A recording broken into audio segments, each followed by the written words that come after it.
The NASCAR Peak Antifreeze Series powered by iRacing.com has officially begun. It's all in control of Brad Davies in that 11 machine. Green flag flies. He's damn near banged up though. Now the 93 is going to push the 4 of Brian Day all the way up the wall. 4 wide down the super stretch point in the turn. And now the 93-39, the 30 machine goes around. Big trouble in the back. It's the race to the win up front. Look behind him. They're 3 and 4 wide, trying to make a push to the front as the field gains speed in turn number 1. Kenny Humphrey, if he can rip it back to the start-finish line, will win here at Daytona. 7 laps to go. Oh, As you love it. Here we go. You love it. The 1 gets around. The 5 gets around. Big jump.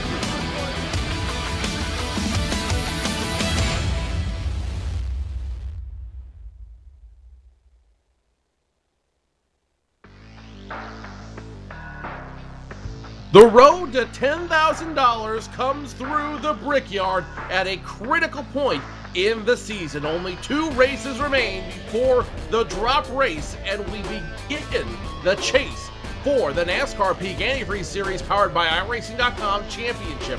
And everybody's still in contention. Everything's still on the line. With 100 laps at the Brickyard, who's going to walk away that much closer to the big $10,000 prize and the honor of being called NASCAR champion?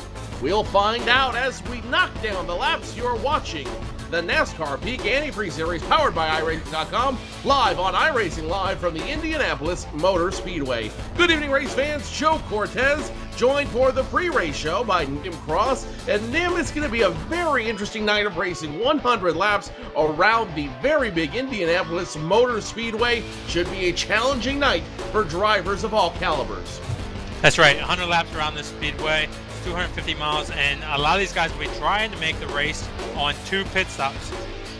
2 pit stops if they are able to conserve fuel and go 33 to 34 laps per stint. So after, if they're good on fuel, they'll be able to make it on 2 stops.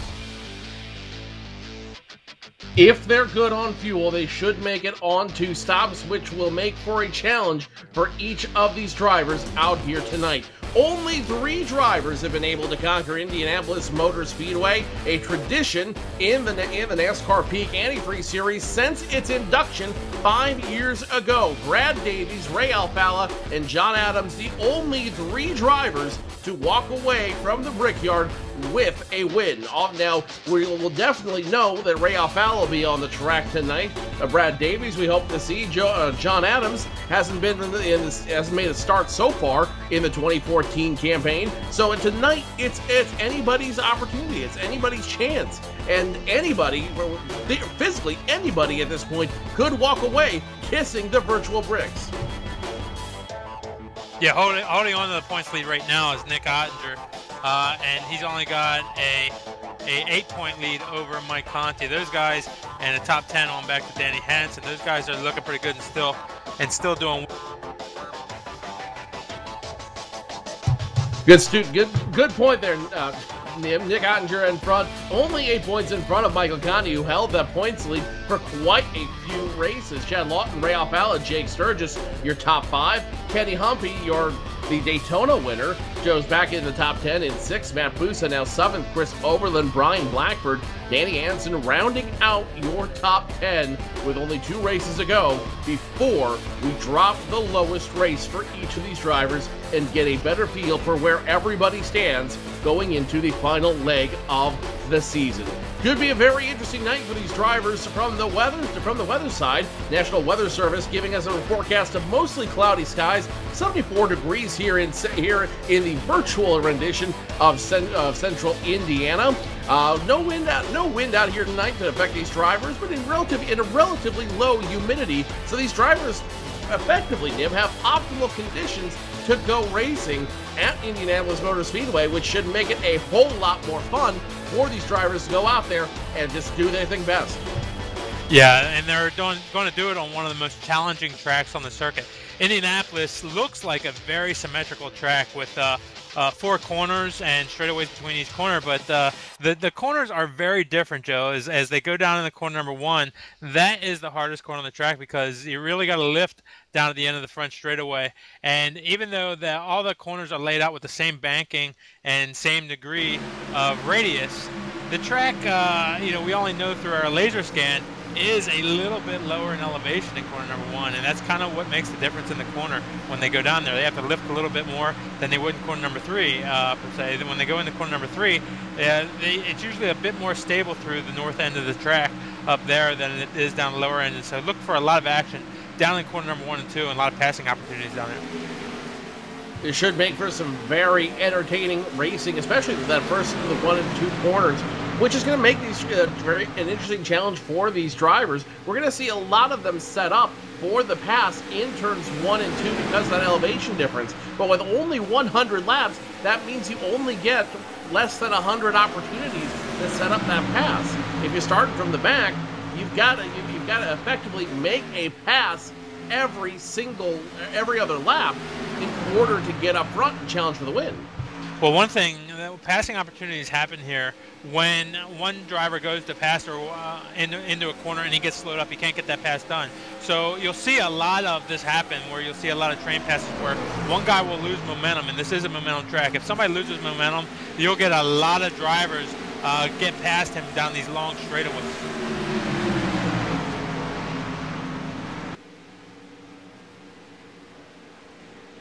And of course, we will have a little bit of a peek from what these guys are doing in their virtual cars, racing from the comfort of their own home. Michael Johnson, the driver of the number 39 machine, he will be our in-car driver tonight. You see his live cam right there in the box, and we're looking forward to checking in with Michael Johnson throughout the race in the Dream Machine Toyota tonight.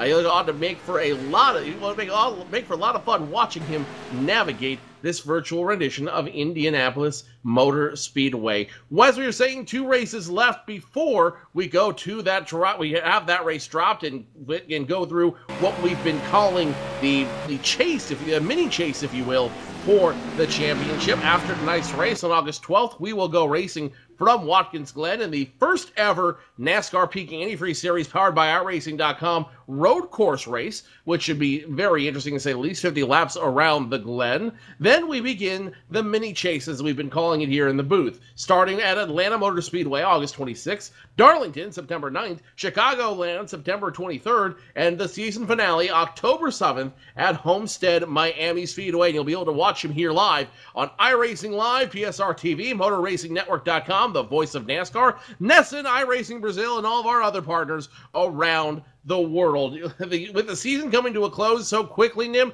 it's hard to believe that only a couple months ago we were just talking about this season in its infancy at Daytona. Yeah, these seasons fly by. You get involved and you get all pumped up for the season, and you just get going through races, and all of a sudden the end is here, and you know it's going to happen. So you got to be involved, and you got to do your best in every race. With only 2 races left to get into that championship run, you got to make it happen now. With Indy and then Watkins Glen next in 2 weeks, it's going to be tough for these drivers to get into that championship if they're not already there. For the top guys, they already have a shot at it. They're already looking for a shot at it. For everyone else behind them, they're all looking for that golden opportunity to get in. It's been a season of a lot of new things. It's been a season of a lot of new changes, a new sponsor, new tracks, new opportunities for each of these drivers. But tonight, we go back to something we know best and something that has been a tradition since the beginning of the NASCAR Peak Antifreeze Series. 100 laps around the Brickyard. Let's go ahead and step away from the microphones real quick and to thank our sponsor, Peak Antifreeze, for all the support they bring here to the iRacing and to the support they give here to the series. And when we come back, we will go through tonight's starting lineup and get ready to do 100 laps from the Brickyard here in Indianapolis Motor Speedway. You're watching it on iRacing Live.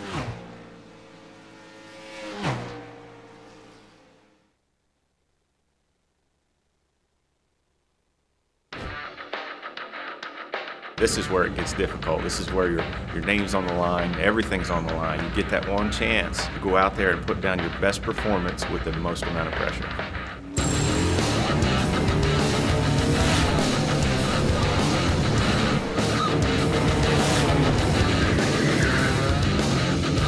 So you got to take this race car, this whole new group of people, go to the racetrack, somehow impress them, and oh, by the way, you got to do it now.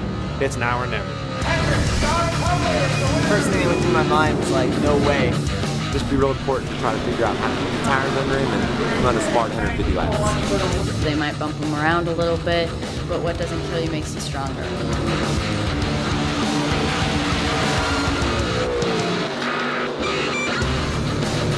Everybody should enter next year's contest because you never know what could happen, man. You can come out here and run top 5 in your first K&N West race. So I'm so psyched right now. This is incredible.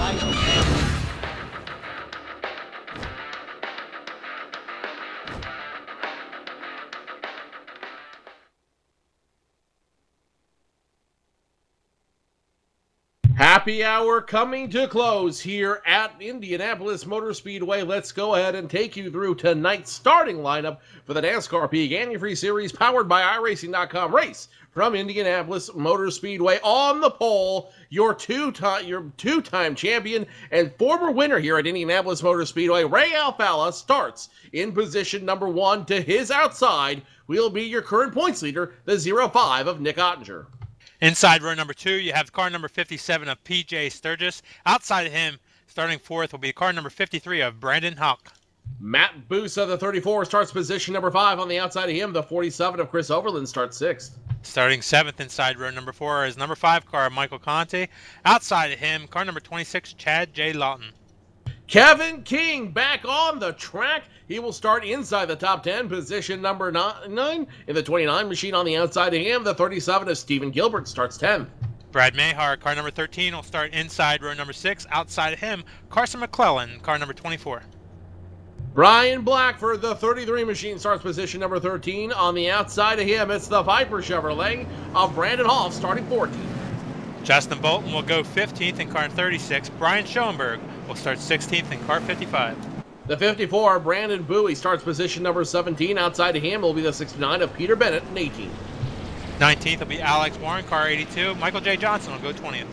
Alex Scribner starts on the inside of row number 11 in the 50. On the outside of him, the 16 of Tom Lewandowski. Row number 12 will have Rob Ackley on the inside, Cody Bias on the outside.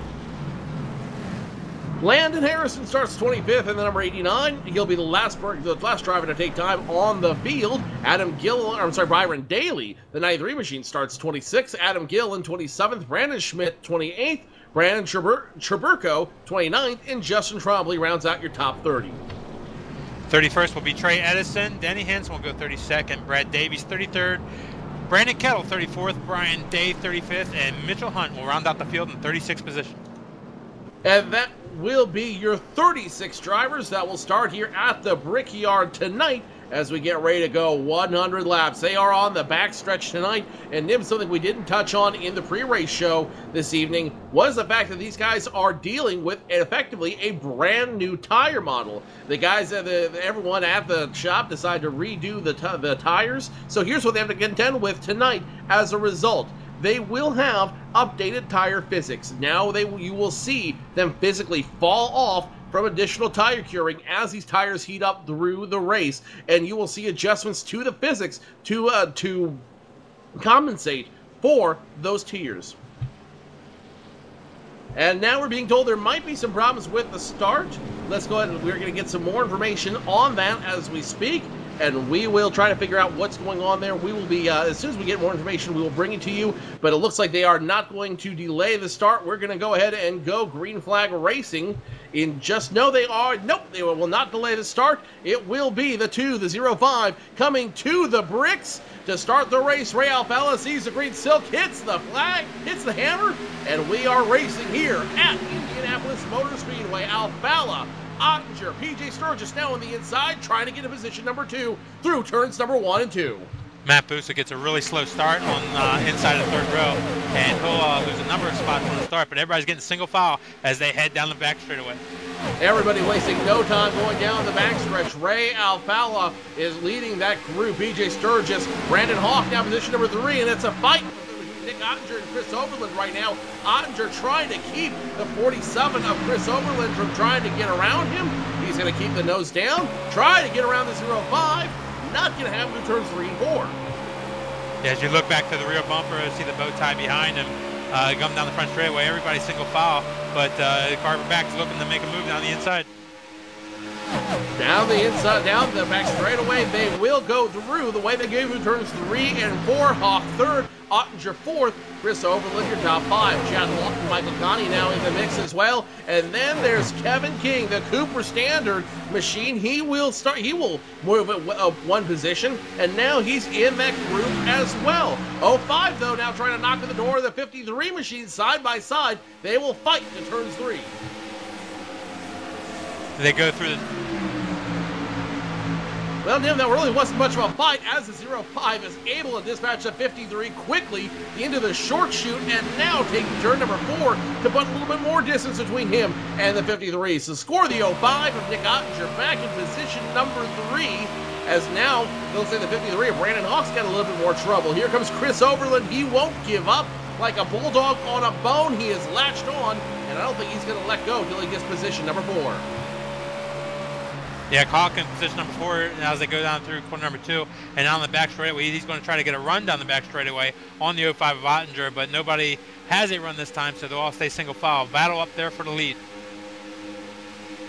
Leader now coming out of turn number 4. Ray Alfalla will give away the lead. It will be PJ Sturgis taking it away. So now scores Sturgis position number 1 if he can come across the start-finish line. Into turns 3 and 4. Sturgis has the line. Sturgis has the run. And PJ Sturgis will make your first lead change of the night, getting position on Ray Alfalla. Now Alfalla starting to defend his second place position on on Nick Ottinger. Alfalla doing everything he can to try to slow the Rheem Toyota from getting in front of him. He'll be able to do so through the first short chute.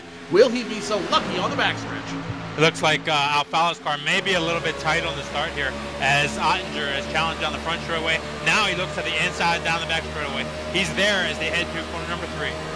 It's a track race to turn number 3, and it will be won handily by Nick Ottinger. Alfalla can do nothing but watch the 05 go around him in the short chute. They continue to go once again, and now looks like we've got another battle brewing around here around the 39 and 55. Michael J. Johnson, Brian Schoenberg, they're side by side coming off of turn 4. Now a drag race down the front stretch. Yeah, everybody gets boggled up there coming out of corner number 4. That allows the cars behind to get a good run down the front straightaway. Still sideways down the front straightaway. 47, Chris Overland able to hold on to it. He will lose easily about 4 positions, but Overland keeps the HDRN Menards machine clean, and he will stay in condition. Chad Lawton also on the move as well, the 26 machine. He's moved up 3 spots as a result of the 47's checkup, and now we might have a new leader. Nick Ottinger goes into corner number 3, dives to the inside of PJ Sturgis, and he takes the lead. The 05 gets it through the short chute off of turn number 4, and now Nick Ottinger taking away the lead, crosses the bricks, and on lap 6 we've already had 2 lead changes. Nick Ottinger, the next one, battle now for second behind him as a 2. The 457 side by side in the short chute going through turn number 2. Follow to the inside, Sturgis up on the outside. He's also going to be battled by Brandon Hawk as they head down the back straightaway. Looks like Sturgis got a little piece of the wall there. That's going to let the 26 of Chad Lawton also challenge. 3 wide temporarily, now 2 wide going into turns 1, 3, and 4. It'll be the 26 of Chad Lawton that'll pick up position on PJ Sturgis. Brandon Hawk in the mix as well. So now it will be Ray Alfalla. Looks like it'll be position number 2. Brandon Hawk moves up to 3rd, Chad Lawton 4th, and PJ Sturgis, who was running in position number 2, he's going to drop all the way back to position number 5, but Sturgis still in the hunt. Connie's still in the hunt. Kevin King in the hunt. Chris Overland able to make it, and really right now the lead is a battle between the top 8. And when you think about it even further, they're only battling for position number 2 right now. Yeah, Nick Ottinger out to a about 6-second lead. It's an 8-car breakaway from up front, but Ottinger has about a half a second lead over 2nd through 8th, and then it's about 2.5 seconds back to the 9th place car of Stephen Gilbert. Meanwhile, back to the pack is Tom Lewandowski having some problems getting through traffic. He just got passed by both the 11 of Brad Davies and the 32 of Danny Hansen. So Tom Lewandowski having some troubles out there. Brad Davies, a former winner here at the Brickyard. We know we have 2 former winners here in the mix in Ray Alfalla and Brad Davies. Right now, Davies all the way back in position number 28, it looks like, in that 11 machine. Nim, he's got to start digging if he wants to start trying to get this win. Yeah, it's just trying to get sorted out right now. Still got a long way to go. Definitely, Matt Busa is on pit road. Matt Busa, the 34 machine, has heavy front end damage to that number 34. This is definitely going to hurt him in the points as Busa now makes his way to his pit stall. Heavy front end damage, and I'm not sure that Busa can recover from that. Yeah, what happened is last lap in corner number 4, a couple cars got a little bit squirrely in front of him, and the car in front of him hit the wall, and he ran into the rear end of that car, and that heavily damaged his front end.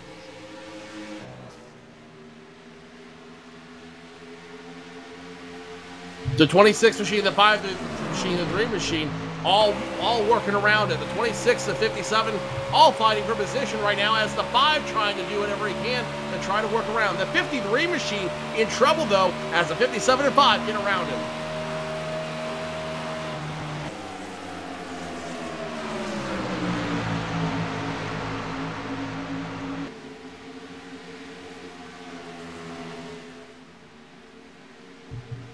Let's go ahead and go in the box right now. Let's go ahead and show you what happened to that number 34 machine of Matt Busa. And Nim, I think you got a better view of this than I did. Yeah, car in front definitely hit the wall, and poor Busa just had nowhere to go, and that took out the front of his car. So tough break from Matt Busa. That's definitely going to hurt him. He's back on track, but he is not running the way he was prior to that incident. Nick Ottinger still up in the lead. Alfala second, Chad Lawton third, PJ Sturgis, Michael Connie, your top 5. Brandon Hawk, Chris Overland, Kevin King, Brad Mahar now in 9th, and Carson McClellan trying to break deeper into the top 10. Carson McClellan gets around the 13 of Mahar, and now the 24 of Carson McClellan. He'll pick up position number 9.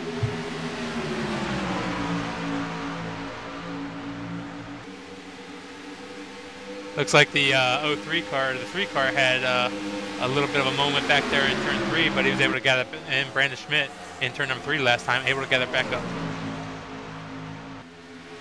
Nick Ottinger, just to give you an idea of how dominant his lead is right now, Nick Ottinger's built up almost a 1-second lead right now. He's starting to come up on lap traffic. Once again, that 34 machine of Matt Busa, who was taken out as a result of that incident you saw on the replay.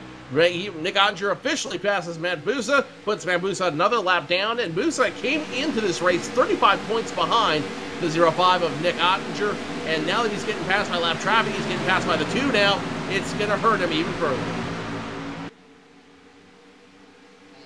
Ray, if you're looking at Ray up front there, he's got a car, the Ottinger about a second in front of him, and he's pulling away a bit from Chad Lawton. Ray's a pretty smart driver, and he's knowing how to take care of these tires. Remember, the guys are on older tire, or a new tire model now, and what will happen is the older tires, caution flag is out. Let's see what happened.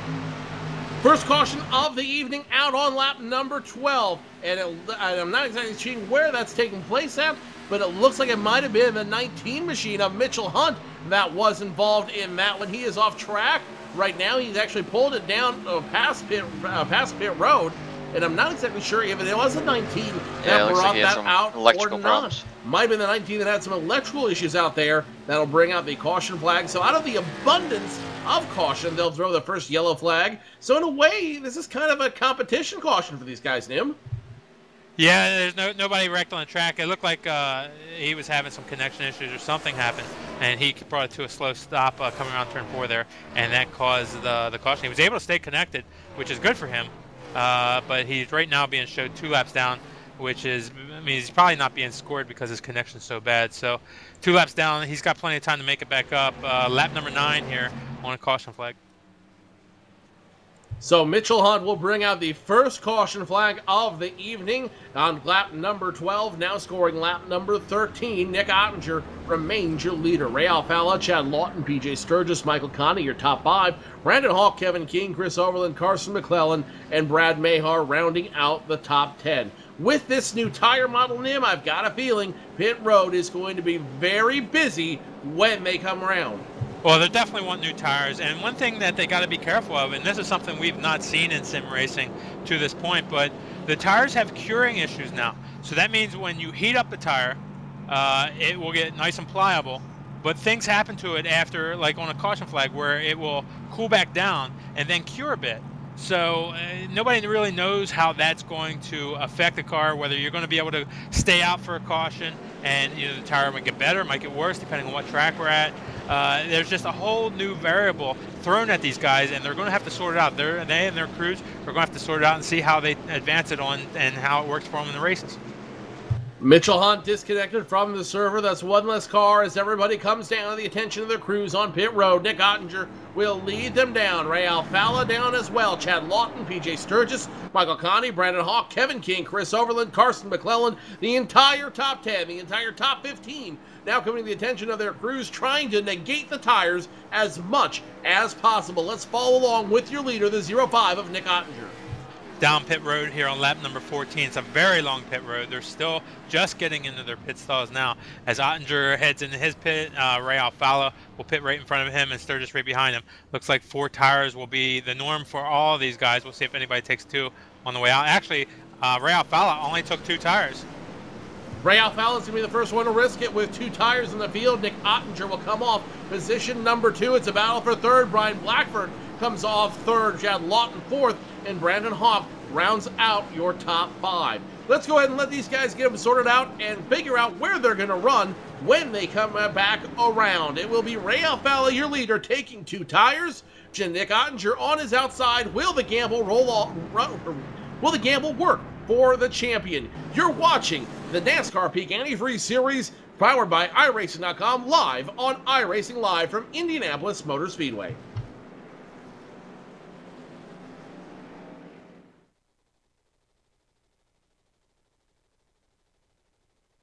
What's inside Peak Antifreeze?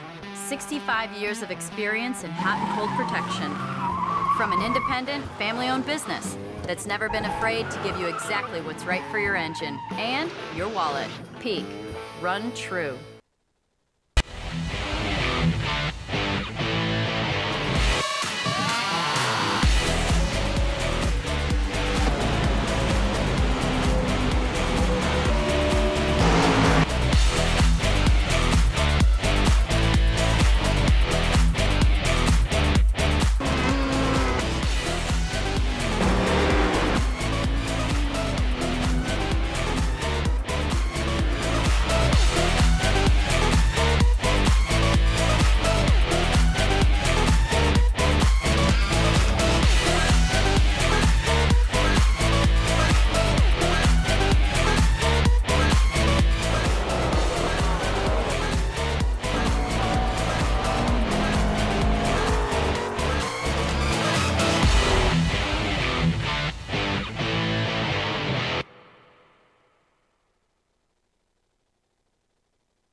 Lights remain on the first racing Ford Mustang pace car here at Indianapolis Motor Speedway, which means they've got a little bit more time before we go back to green flag racing on the NASCAR Peak Antifreeze Series. Ray Alfalla taking 2 tires on the first pit stop, so he will be scored position number 1 when we restart. Nick Ottinger will be scored position number 2. Brian Blackford 3rd. Chad Lawton 4th. Brandon Hawk rounds out your top 5. PJ Sturgis 6th. Michael Conti 7th.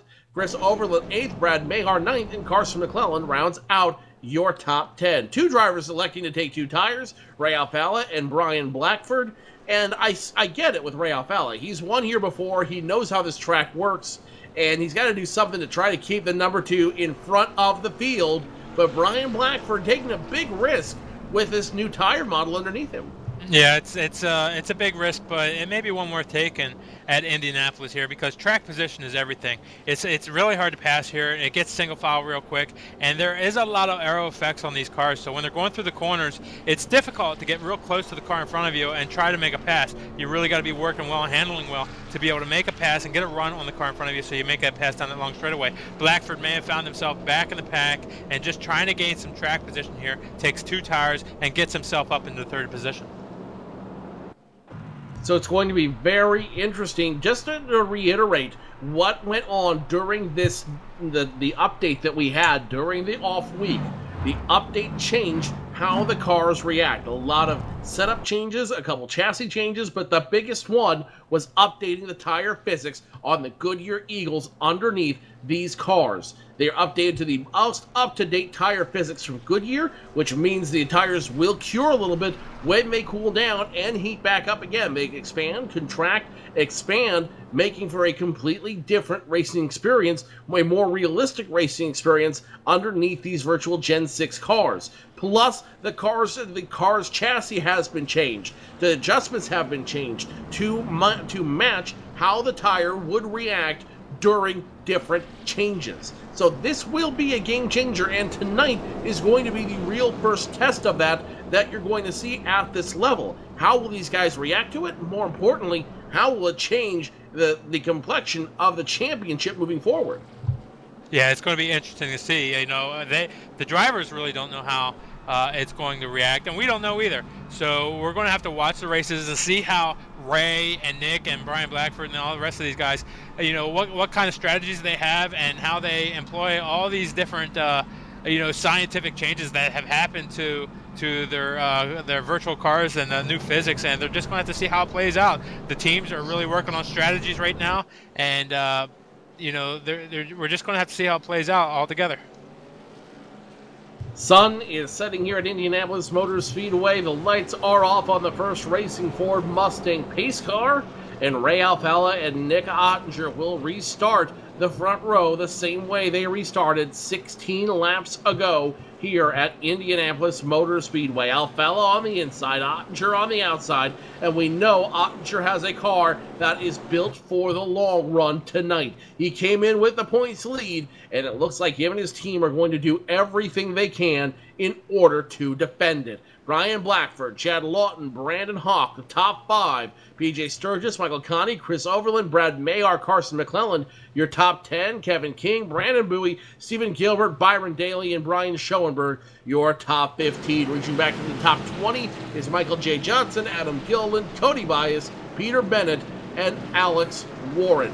The cars roll through turn number 4, and it's only a very short matter of time before the pace car will find its way to the safety of pit road, and Ray Alfalla will be tasked one more time with restarting the race. Green flag flies, Alfalla hits the hammer, and they cross the bricks for the 16th time to restart the race after the first caution.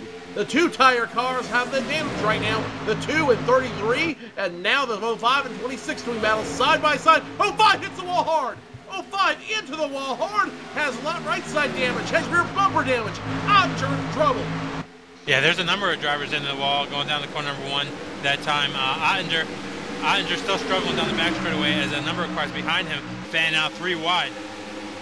3 wide going into turn number 3. They'll back it off to 2 wide. Ottinger holds on. Off Overland, McClellan, Conti, all looking to put him away, put him out to pasture. Ottinger continues to run, but he is loose. He dirt tracks it coming off of 4. That Ream Toyota is in big trouble as here comes Brandon Hawk. The 53 machine will dig inside the 05, and the 53 takes away the position handily. Ottinger now fighting Chris Overland in the 47 HDRN Menards machine. The 05 still wicked loose, going through turns 1 and 2, and this could be the beginning of a very bad spiral for Nick Ottinger. Yeah, also damaged in that incident in corner number 1 on the restart was PJ Sturgis, and PJ may have headed towards pit road. He's back in the 13th position. When Ottinger got into the fence, Sturgis ran into the back of him, had nowhere to go. That heavily damaged in front of Sturgis' car, and he's suffering right now. 13th position the last time by. Let's run on the rear deck of the number 29, the Cooper Standard machine of Kevin King, as he slides right in front of the nose of the 47 of Chris Overland. Kevin King has not been on the track for quite a few races out here, but now Kevin King back, and he smells the blood in the water, he tastes the blood in the water, and Kevin King could be looking for his second win in that number 29 machine, the Cooper Standard machine, with his partnership with Brad Keselowski Racing, trying to do good by them tonight. The 24 car of Carson McClellan looks to the inside of 53 of Brandon Hawk. Kevin King looks to the inside, and looks like 47 of Chris Overland is also going to try to train on the inside. And we have the 5 car of Conte. This is similar to what you see at Talladega, Joe. Is if I get hung out on the right, if you get hung out on the outside, you can get trained by a whole pack of cars as they come by you. Well, you've seen it now with the 53 of Hawk, as the 47 develops a freight train of his own. Overland has Michael Connie, Brad Mahar, and and Byron Daly with him. Brandon Hawk just can't get down on that low line. He can't find a way to get in. They are blocking him like crazy. The 93 gets in front of him. Byron Daly gets in front of him. And now Brandon Bowie trying to be the next one to block out Brandon Hawk. Caution out for the second time tonight. And it looks like it's going to be the 50 machine of Alex Scribner goes around in turn number 2. Self-spin by himself, lost it coming off of turn number 2. And now the blue Camry of Scribner in for a little bit of trouble tonight. Yeah, he got a little bit sideways coming through corner number 2 to the 22 car. Rob Ackley tapped him and sent him around to help him a little bit, but he was already spinning at that point. A little bit of a right side and rear end damage as he hit the inside wall into the safer barrier coming out of corner number 2. But get it turned around, get it back on the way, and that caution was a big help to the 57 car, who was struggling after the incident down in corner number 1 with Nick Ottinger.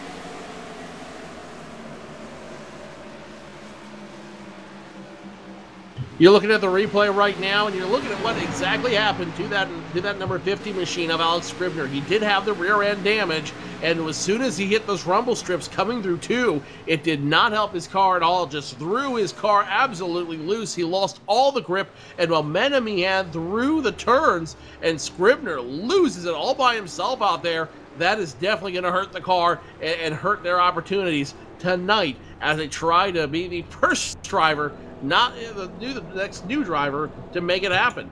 8 laps into this before we have a second caution flag. Our first caution flag came out on lap number 12, so we've only had 20 laps and 12 and only a handful of them have been under the caution flag. Under the green flag.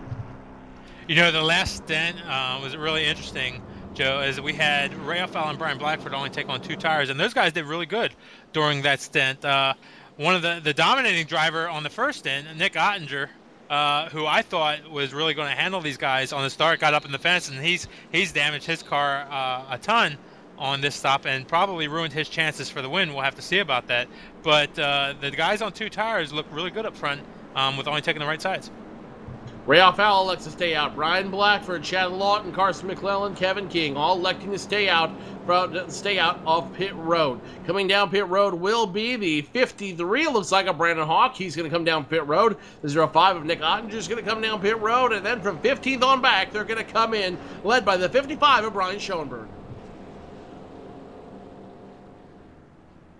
So the 55 of Schoenberg is going to take at least 2 tires. Will be a 4-tire stop for the 55. Yes, 4 tires for Schoenberg. Brandon Hoff's going to take 2 tires. Stephen Gilbert taking at least 2 tires. Matt Busa taking tires and trying to get repairs done. The 53 of Brandon Hawk's going to stay on pit road. It looks like get some repairs done on the 53 machine. The 05 obviously getting those repairs done as well. It'll be Adam Gillen, the Gary Mercer Trucking Chevrolet, coming off first. Peter Bennett, the 69 second. Brandon Hoff third. Nancy Hansen fourth. Brad Davies will come off 5th. And it looks like we got a couple drivers out there taking some extended stops. Yeah, the 05 and 57 are on pit road right now. We're trying to figure out how much damage they have to those cars and see if they'll be able to get it all fixed. If we do find out, we'll let you know. But the 05 and the 57 are down here working on those cars. And that's going to be a big question for the 05 of Ottinger. He came in 12 points in the lead, in the points lead of tonight's race. Obviously, this damage is going to hurt him. The question is, will the 05 Ottinger be able to recover, and can he at least have a strong enough showing where he retains the point lead? Ottinger headed back out in the track right now. His crew not really wanting to talk to us about how much damage the car has. It looks like they got a lot of work done on the front end. The back end still looks pretty smashed up. We'll have to see how much damage they have. PJ Sturgis' crew, talking to them, they've got 1 minute and 30 seconds worth of damage. He says it's not too bad, but we'll have to see if they can get that front end fixed so he can get some aero back on the front of that car and make it through these corners. Aerodynamics, very, very important here at Indianapolis Motor Speedway. Ray Alfalla has won here before at Indianapolis Motor Speedway, as I've mentioned. He's looking to try to win here one more time, and right now, Ray needs the win. Coming into tonight's race, Ray was only 14 points behind Nick Ottinger. He was only 6 points behind Michael Connie, and tied with Chad Lawton for position number 3 going into tonight's race. Alfalla has always been a big fan of Indianapolis. He's always been able to do well here, and if he can win here tonight, could we be looking at the makings of a championship season late in the season? Well, you never put anything by Ray Alfalla. He's been in it pretty much every season that he's competed. He's one of the most consistent drivers and toughest drivers on the circuit right now. Two-time champion, and you never count him out. Nick Ottinger back on pit road. Looks like he's still working on his car. Back out in the track he goes. So final adjustments made on that car. Equally interesting, Nim.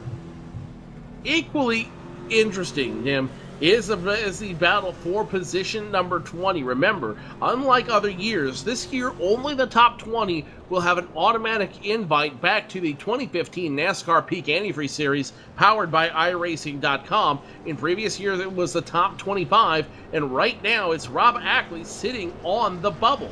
The number 20 machine is 2 points ahead of Brian Schoenberg, who's had an up-and-down season. If Schoenberg can get a good finish tonight, he can catapult himself in and try to hold on for that coveted conversion spot, if you will, for next season.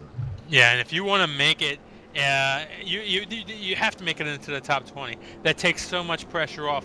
One thing that most people don't realize is if you make it out of the top 20, then you have to re-qualify for this series, and in doing so, you have thousands of other drivers in the iRacing.com service competing for spots to qualify for the Pro Series to get into this series through the fall. So you don't want to be a part of that again. It's so hard to make it into this series. Once you're here, you want to stay. So you want to stay in the top 20. You want to have your guaranteed spots, and you don't want to be working so hard to get back into this series again, because there are a lot of hungry drivers out there, and each one of them could potentially knock you out of this series forever. Forever is kind of a long time there, Nim. Well, let's not go that drastic. It could happen. You don't want to be there. But still, it's a very long time. I mean, it's beyond time, really. But we're not here to debate quantum physics. Let's go ahead and get back to the business of racing, shall we? Lights are off on the first Racing Ford Mustang pace car. It's only about 2 miles to go before we go back to green flag racing on lap number 25. Ray Alfalla, Brian Blackford running on only 2 brand new Goodyear Eagles. They will start positions number 1 and 2. Chad Lawton, Carson McClellan, Kevin King, your top 5. Chris Overland, Michael Connie, Brad Mayhar, Byron Daly, Brandon Bowie, your top 10. Michael J. Johnson, Cody Bias, Brandon Traburco, Alex Warren, Brandon Schmidt, your top 15. Adam Gillen, Peter Bennett, Brandon Hoff, Danny Hansen, Brad Davies, your top 20. Brian Day, Justin Trombley, Justin Bolton, and all the way back in 23rd. Don Lewandowski, 24th. 25th belongs to Rob Ackley. Trey Eidson, 26th. Alex Scribner, 27th. Brandon Hawk, Matt Booth, PJ Sturgis, your top 30. Stephen Gilbert, 31st. Nick Ottinger, after that damage, restarts all the way back in position number 32. Brandon Schoenberg in 33rd. Landon Harrison, Brandon Cattell, your top 35. The 19 of Mitchell Hunt, who was involved in that first incident, is not on track right now. I believe he is retired for the evening. 36 cars started, 35 remain on track as we get ready to go back to green flag racing here at Indianapolis Motor Speedway. For the 3rd time out of turn number 4, the pace car will look for the safety of pit road, and for the 3rd time, Ray Alfalla will restart this field from position number 1. The option will be on him when he wants to restart. This group of 35 drivers, pace car is in. Ray Alfalla getting ready to see it. Sees the green flag fly, and we are down and away, crossing the bricks one more time here at Indianapolis. Alfalla in front, Blackford behind him, Chad Lawton, all lining up single file in turns 1 and 2. And remember, our first and second place cars are still on the same left side tires. as they started the race on. Yes, they are, Jim. Very astute observation. Kevin King now in fourth. He's going to line up with the 24 of Carson McClellan behind him. Michael Conti, Chris Overland, Byron Daly all lined up as now we got a battle for position number 2. The 26 took 4 tires last time and they all stopped. The 33 only took 2. Now you see the resurgence of the 4 tires. The Viper Toyota of Chad Lawton takes away position number 2 from the 33 of Brian Blackford. And you know Lawton is now hunting the 2 of Ray Alfala. Yeah, Lawton, a little bit of a drop in points the last week. He's trying to make that back up as he's back up into the 2nd position, chasing down Ray Alfala and trying to get back into this championship hunt. Ray Alfala up in front. Chad Lawton now starting to reel him in. Brian Blackford right on the bumper of the 26, and now a whole host of other drivers behind him starting to keep up with your leader. The 26 now looking. He's poking his nose down. Chad Lawton trying to get around the 2. Can he do it into turn number 3? Yes, Chad Lawton takes away the lead from Ray Alfala, and Alfala will drop to position number 2. The Viper has struck, and now the Viper will lead on lap number 27. A quarter of the way done. Chad Lawton looking to take back the points lead. This is new territory for a lot of these drivers. Remember, we talked about the tire curing, and what happened on the last caution flag, a lot of these drivers stayed out. So their cars went through a heat cycle. They heated up and they cooled back down during the caution period. And now they're heated back up for this second run on the tires, and they're going to totally react differently than what they did before, or they may react differently. But what the drivers are dealing with now is something they've never had to deal with on the surface before. Meanwhile, back towards the back of the field, around position number 10, Brandon Bowie, the 54 machine, fighting with the 48 of Brandon Chaburko. Chaburko making his first starts in quite a while these last few weeks. Good to see the 48 out on the track, trying to get past the 54. Behind him, more traffic trying to get around the 3 and 32, trying to do a little business as well. Back in position number 5, it looks like there's a 24. We're fighting with the 47 as a 47 of Chris Overland, trying to get around the 24 of McClellan. Yeah, 24 is looking to the inside. He looked down to the inside going to corner 1, got his nose chopped off there, but he was having none of it as he was able to get to the inside of the 24 car of Carson, I'm sorry, the inside of the car he just passed him, and now he's going to get trained on the other cars coming by. The 24, big wiggle off the 24 as he got passed by the 47. Now the 24 trying to force his way back into line, forces his way in front of the 93 of Byron Daly. Brian Blackford, though, will pick up position on the 24 of McClellan as well. So score the 33 of Blackford, position number 5. Put Chris Overland in position number 4. And now the leaders trying to do battle one more time. Lawton and Alfala trying to exchange a little bit of business on the track. Not going to happen, though. Lawton and Alfala remain first and second, going through turn 2 into the backstretch. Yeah, as Lawton got by there, Ray Alfala is now getting a little bit of his draft going down the straightaways, trying to make a challenge on the inside. He looks to the inside again, going down the back straightaway, but he's not close enough to make anything happen, so he'll pull back in line as they head through corner number 3. In line onto the short chute. Alfala still digging, still trying to get around on 2 tires. He's still trying to make the pass work. He's going to look low. He's going to try to get around the 26. Can he do it on the front stretch? No. Lawton will throw the block, and he may not be able to block for much longer. The 2 and 26 still engaging in business in turn number 1. 2 cars right there, and through practice, Ray must have known something about these 2 tires because his car is working really well. 2 fresh tires on the outside. The 2 tires on the inside are the tires he started the race with. He gets a little bit of run, calling off corner number 2, and he looks to the inside going down the back straightaway. 2 and 26 still trying to do battle out there. The 26 still in front. The 2 can't get the run. Now you're starting to see the tires exhaust on the number 2 Sim Battles slip angle machine out there. As Alfala, he can work with him in the draft, but he can't do it by himself. The tires now becoming an issue as Lawton continues to lead, finishing lap 30. Notice one thing too, Joe, as they go down the front straightaway, Ray's not trying to stay in his draft, and what that may indicate is that he might have a little bit of too much tape on the front of his car, and he's trying to get air into the front of the nose of the car into the radiator as he's going down the straightaways, trying to cool the car off. But you would think that they would want to stay right behind the car so he gets his draft, but it looks like he's trying to pull out and stay cool with keep his engine cool.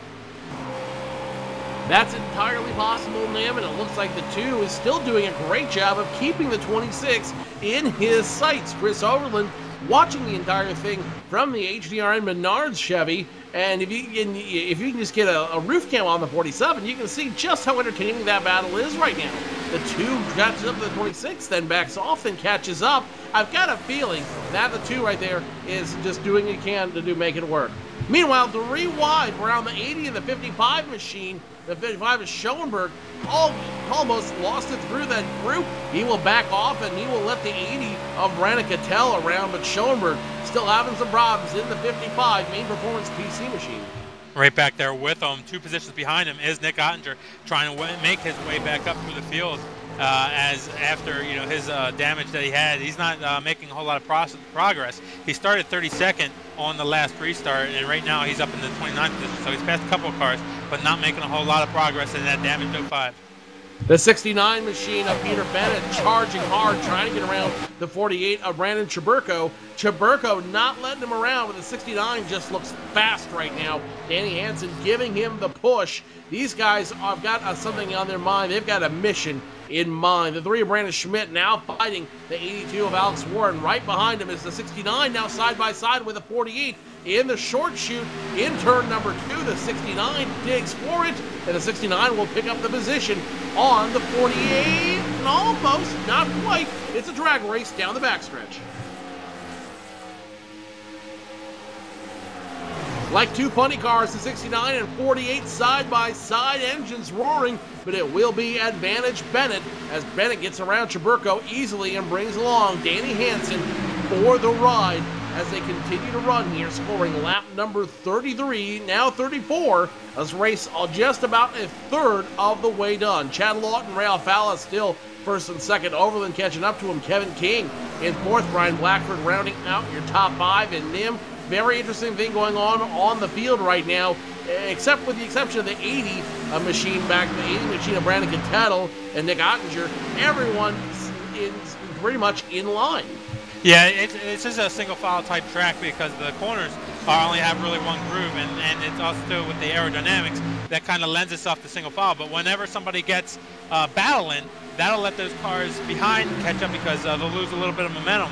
And then you'll see these 2 and 3 wide drafts going down the back straightaway. The cars right now back in the 20th position on back, those guys are battling pretty hard. And as they make passes, that lets the cars up behind them get runs, and they'll do a lot of 3 wides down the front straightaway, as we've seen the 82 car hit the wall coming down the corner number 4 the last time by. That's Alex Warren in the 82 as he is now getting passed by everybody back there. We'll have to catch up back to him in a moment as we ride on the roof of the number 2 of Ray Alfala. You see him taunting again Chad Lawton just a little bit there. He keeps catching right up to him, then he keeps dropping back off, then he keeps catching right on up again. Alfala second. Chad Lawton still first. These guys are going to have a very entertaining battle, I've got a feeling, all night long, Jim. Yeah, maybe Alfala dropped back a little bit. We were talking earlier about keeping his engine cool. You see, again, going down the front straightaway, he peeks to the inside to get clean air on that nose. But right now, he may be feeling a little bit of pressure because the 47 car of Chris Overland is running these guys down. Meanwhile, the 29 of Kevin King will break the seal. He's going to come down pit road all by himself. Not sure what's going on with the 29 of Kevin King. It might be a planned pit stop, it might be a short pit, or there might be some issues on the 29 machine that we just don't know about. Nonetheless, Kevin King giving up top 5 position to come down pit road for tires, fuel, and maybe an adjustment. One of the valid strategies at this track, Indianapolis Motor Speedway, since the laps are about 50 seconds long, 48 to 50 seconds long, you can make a pit stop here without losing a lap. And some of these guys will employ the same type of strategy that they do when they are at a road course. They'll try to pit early so that they can be in line if a caution flag comes out, and then they'll come back on the track in front of the leaders. And if a caution flag were to come out, they wouldn't have to pit, and that will allow them to gain all kinds of track position, get back up to the front. Track position critical as now the 29 gonna fight with the leaders. Not gonna be much of a fight. The 29 of Kevin King will drop down one lap as Chad Lawton, Ray Alfalla pass him handily. Now the two make contact with the 26. That is gonna hurt big time. Well, not hurt so much, but that could have been tragic as the 26 too. Now having a little bit of help from the 29. Here comes the 29, 4 brand new Goodyears underneath him, and a full tank of virtual Sunoco racing fuel. Kevin King passes the 2 of Ray Alfalla like he was standing still. Yeah, you can see right there how good fresh new tires are, and down the south end of the track, Kevin King will go to the inside of Chad Lawton, and he'll get that position also as they come off corner number 2. Kevin King trying to get around the 26, not going to happen. He's going to let it go in cruise control now. But very interesting maneuver, very interesting move right now. Kevin King inserting himself between Chad Lawton and Ray Alfalla. Obviously, it's a economy play there as the 26 and 29 just riding behind the 26. Very interesting watching these two guys do their thing, do what they do best. But it's only a matter of time before Kevin King is going to go for the pass. You see it happen now, and at the front stretch, past the bricks, Kevin King back on the lead lap. Yeah, the tires are definitely better, as we see with Lawton and Alfalla there, but it did take King a lap to work his way by them, and considering that Chad and Ray only took 2 tires, that's still pretty impressive. And now the Chad and Ray also pulling away a little bit from the 3rd place car, Chris Overland. So Kevin King back on the lead lap. Chad Lawton, Ray Alfalla in an island by themselves. Chris Overland in 3rd, Byron Daly 4th. Brian Blackford rounding out your top 5. Michael Connie, Brad Mahar, Carson McClellan, Adam Gillen, Cody Bias in the 27. Now breaks into the top 10 for the first time tonight. And now we see the economy play come into play. Everybody in line. Everybody has their partners. And now we're going to watch everybody go around this track in what's going to be the long run. Well, everyone except for the 5 of Michael Connie. He's trying to get around the 33 of Brian Blackford. And he might be able to through the short chute. And now into turn number 2. The 5 wants it. The 33 won't let him have it. Yeah, the 33 car in the 5th spot right now. He's looking to the inside as they go down the back straightaway, as the 5 car of Connie lost his momentum coming off corner number 2 there. The 33 of Brian Blackford was able to get by. Now the 5 car looking back to the inside on the north end of the track, but he's not able to make it happen.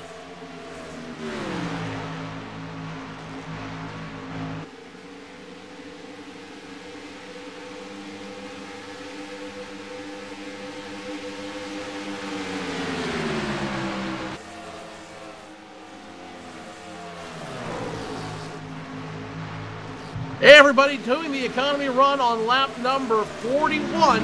They should be getting ready for pit stops any moment now. Let's go ahead and step away from the microphone very quickly and get ready to bring you all the action from pit road. You're watching the NASCAR Peak Antifreeze Series powered by iRacing.com on iRacing Live.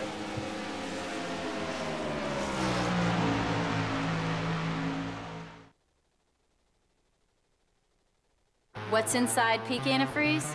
65 years of experience in hot and cold protection. From an independent, family-owned business that's never been afraid to give you exactly what's right for your engine and your wallet. Peak. Run true.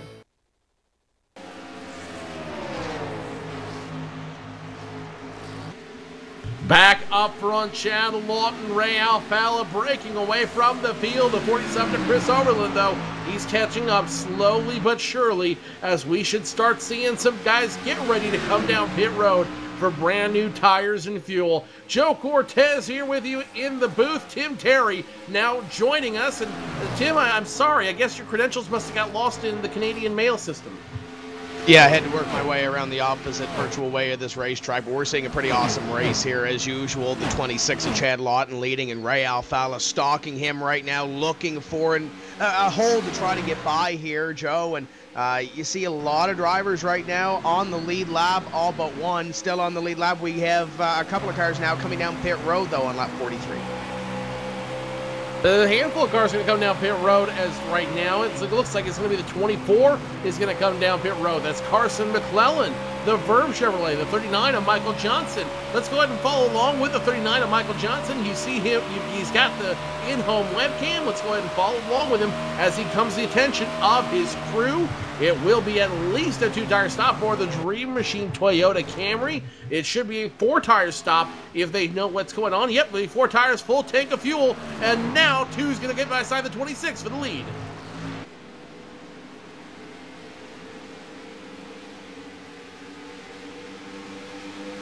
Side by side for the lead, drag race down the front straightaway. Going to be the 26, I believe, may have led that lap. No, Ray Alfala credited with the lap, and he will take the advantage down into corner number 1. New leader number 2, but watch that number 26, Joe. He's going to come right back after him, but as they do this little swap for the lead, look who's getting closer. It's Chris Overland in that number 47. I know he wants a piece of this lead.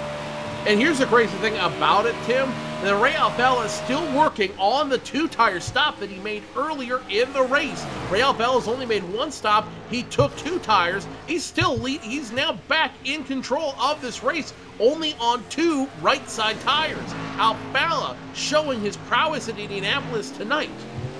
We've seen the strategy before from this team, Joe, as the 2 comes down pit road. Ray Alfala will take the lead, get the bonus point, and come down pit road. We've seen it before from this team, Joe, though. He knows how to win and lose not only races, but championships on pit strategy.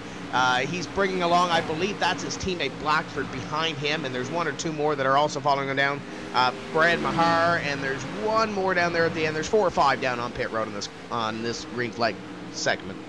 It will be the 2 of Ray Alfala, be the 33 of Blackford, the 13 of Brad Mahar, the 27 of Cody Bias, the 57 of PJ Sturgis, all down on pit road this cycle. Your pole sitter Ray Alfala at the very front edge of pit road. It will be 2 right side tires, replacing the 2 he got last time. It should be 2 left side tires as well. Full tank of Sunoco Racing fuel, and they are down and away. Here comes the 26 machine of Chad Lawton. He's going to come down to the attention of his crew as well.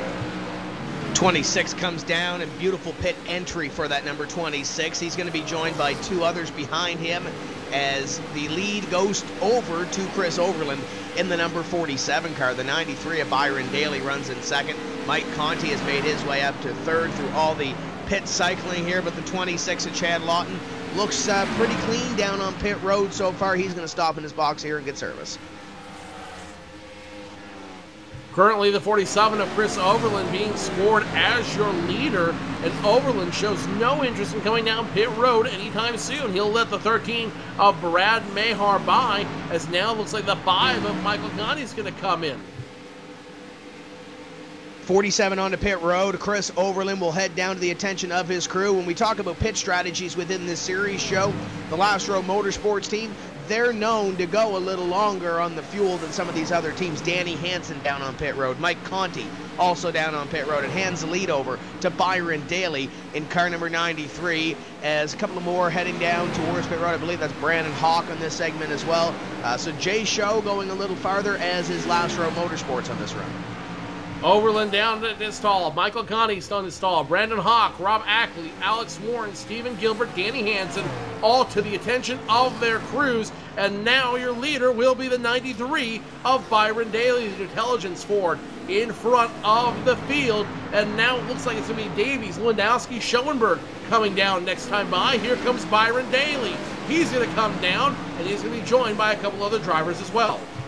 But it's going to be Adam Gilliland staying out. Peter Bennett, Justin Bolton now going to come down pit road. 36 car going to come to the attention of his crew. Trey Eidson is going to stay out on the racetrack. Brian Schoenberg behind Bolton coming down. The 11 Brad Davies and Thomas Lewandowski. So the other half of Jay Show, as well as a couple of drivers from Cody Bias Racing heading down pit road. Adam Gilliland stayed out on the racetrack. And Joe, I believe he's trying to get that extra point for leading a lap. And I wouldn't be surprised if a guy like Trey Eidson stayed out as well, or Peter Bennett, to try to get that little extra edge in the points. Adam Gilliland officially scored now with leading that last lap around, leading lap 47. Adam Gilliland now going through turns 3 and 4. This will be the moment, and I believe he might come down this time. No, Gilliland's going to stay out. He's going to take one more strip around the circuit. Peter Bennett will stay out as well. Trey Eidson, the 6 machine, he is going to come down to the attention of his crew. So now Gilliland and Peter Bennett, the only 2, I believe, who have not come down pit road. Brandon Cattell also going to stay out, Joe, but he is 6 seconds behind your top two. Some of these drivers under a different strategy, I believe they can go a little longer because they did come down pit road under the last yellow flag. So Adam Gilliland, your leader, Peter Bennett, only about a half second behind and having to contend with some traffic that's a little bit faster. That's Brandon Chaburko in the 48. And underneath goes Brandon Hawk in the 53, as he in the 69 almost had a moment through the short chute through 3 and 4, as Adam Gilliland up in front will come down pit road this time by the attention of his crew. It will hand the lead over to Peter Bennett. Gilliland, the Gary Mercer Trucking Chevrolet, down to the attention of his crew that time by, and now Peter Bennett will finally get to lead a lap. No thanks to Brandon Chaburko and Brandon Hawk in front of him. Coming off pit road is the 6 of Eidson, as now he should try to come back on the lead lap in some way, shape, or form. And now it looks like the heir apparent is going to be the 80 of Brandon Cattell. So Brandon Cattell may very well stay out and try to lead a lap here and get that extra bonus point. Peter Bennett is continuing to stay out on the racetrack, but as you see the newer tires work by, you saw Brandon Chaburko and you saw Brandon Hawk work their way past the who is now leader, the 69 of Peter Bennett. We'll see if he decides to come onto pit road this time by, and I believe he will. 69 onto pit road this time by on lap number 50. So this time by, Joe, halfway for whoever crosses the line first. The 80 of Brandon Cattell will stay out, and Cattell will take the cross flags first. Brandon Cattell will take those cross flags handily. It looks like Alex Scribner second. Nick Ottinger trying to get another resurgence here in the 0-5. Remember, he was leading this race handily before he got involved in that incident around lap number 18. So now Ottinger, the 0-5, trying to get back to a little bit of glory. The problem, though, is he's going to have to come back around. He's going to have to come down pit road very soon here. In the box, you're watching the 55 of Brian Schoenberg, who was involved in an incident coming off pit road. Tough break for Brian Schoenberg as the Brandon Cattell machine continues to lead the event. The 80 car, when does he come onto pit road? He's not going to be this time by. He's going to stay on the racetrack. Nick Ottinger had a little bit of a bobble off corner number 4 at the corner of my eye that last time by, as he and Alex Scribner go at it for position number 2. That actually is for a position, and Ottinger will take that spot. And Joe, I don't know if he got a little bit of the wall that time or not, but he was pretty damn close to it. Not as close as he was earlier in the race, and that wall can really come out of nowhere and grab you here at Indianapolis. We saw what it did to Nick Ottinger earlier in the race around lap 18, when he just got way too high and ended up into the wall. And now you see Nick Ottinger doing everything he can to extend his opportunity before he's forced to come back down pit road on that damaged 0-5. 80 car continues to stay out here, so Cattell will lead 52 on the racetrack and start lap 53. Ottinger in second and closing in that time by. He closed in almost a second, about 9/10 of a second between your top two was closed in that time. It's now about a half second or so between Cattell and Ottinger. Landon Harrison scored in position number 3. Matt Busa fourth. Scribner just came down pit road, as did Brandon Hoff. It should hand over position number 5 to Ray Alfala, who has a mirror full of Chad Lawton.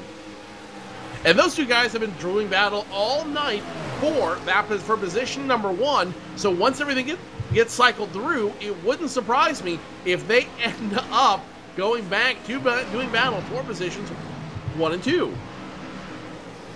Speaking of positions 1 and 2, Ottinger come on to pit road here, so it was about to be a battle for the lead. Cattell stays out. Landon Harrison comes down pit road as well, and Matt Busa, I believe, back here will come down pit road. So 2nd, 3rd, and 4th in the racetrack will head to the attention of their crews. Cattell will be your leader, but it'll be Alfala and Lawton who will eventually cycle back in, Joe, to positions 2 and 3.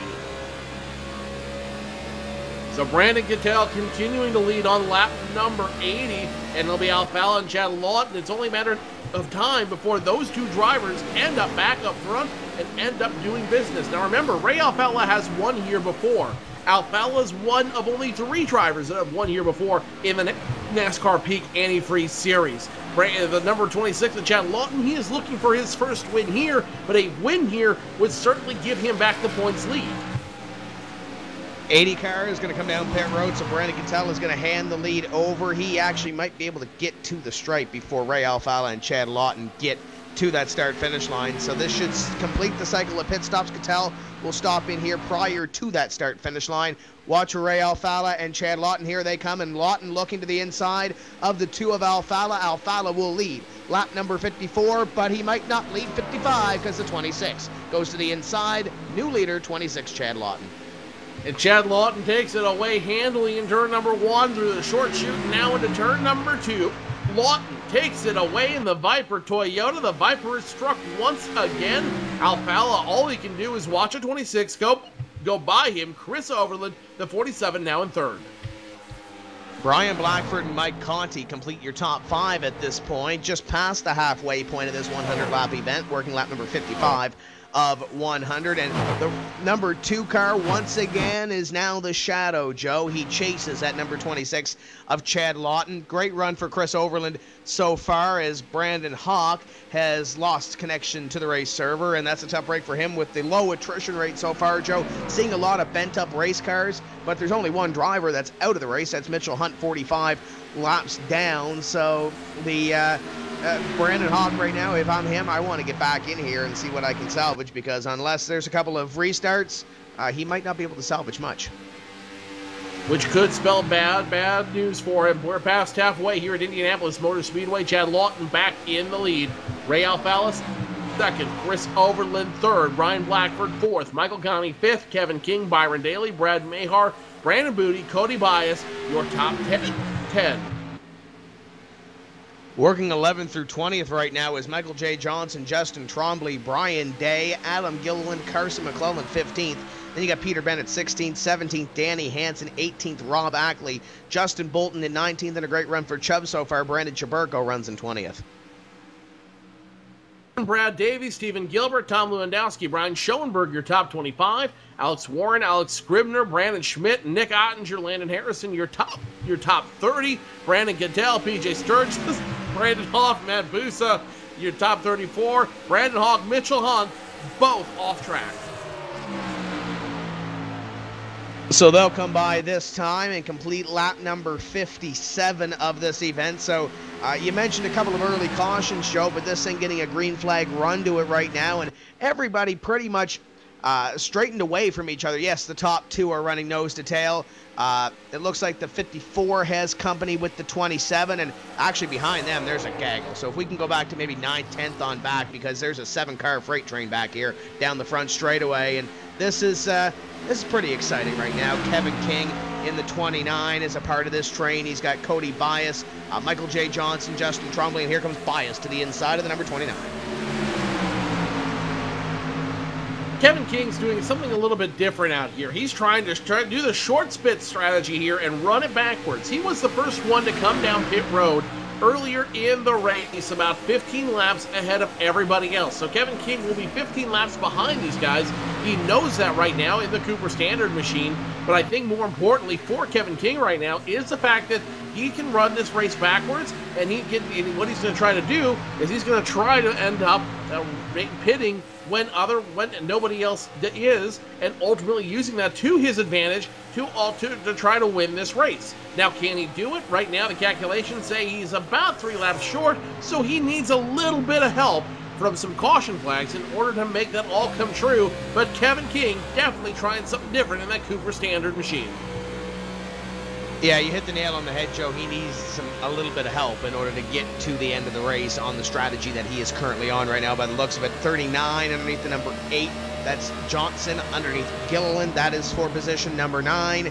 And it looks like the 39 will take back the spot that Gilliland just had from him. Oh, 8 crossover, 39 blocked. Oh, this might not be good. That was close. It's still getting close. The 39, the 8, the 4, 3 wide, going to the front stretch. The 39, the 8, doing battle side by side. The 4 tagged along, seeing what he can do as the 39 and 8 continue to go at it. The 8 makes the pass. Adam Gilliland breaks into the top 10. Michael Johnson drops out, and here comes Brian Day trying to elect to use Plan B to get around the 39 of Michael Johnson. And I didn't see the first pass in that exchange, Joe, but I don't know if Adam didn't like something with the 39 or whatever the case may be. But the 39 had the 8 back after him, crossover on him, and nearly got put in the fence after a little bit of a block. And now the 39 is going backwards. The 27's going to pass him. The 17 is looking as well, and he just got passed by the 4 of Brian Day. So the 39 going backwards, and I didn't see the first pass between him and Adam Gilliland, but there was obviously something that Adam, I guess, didn't like.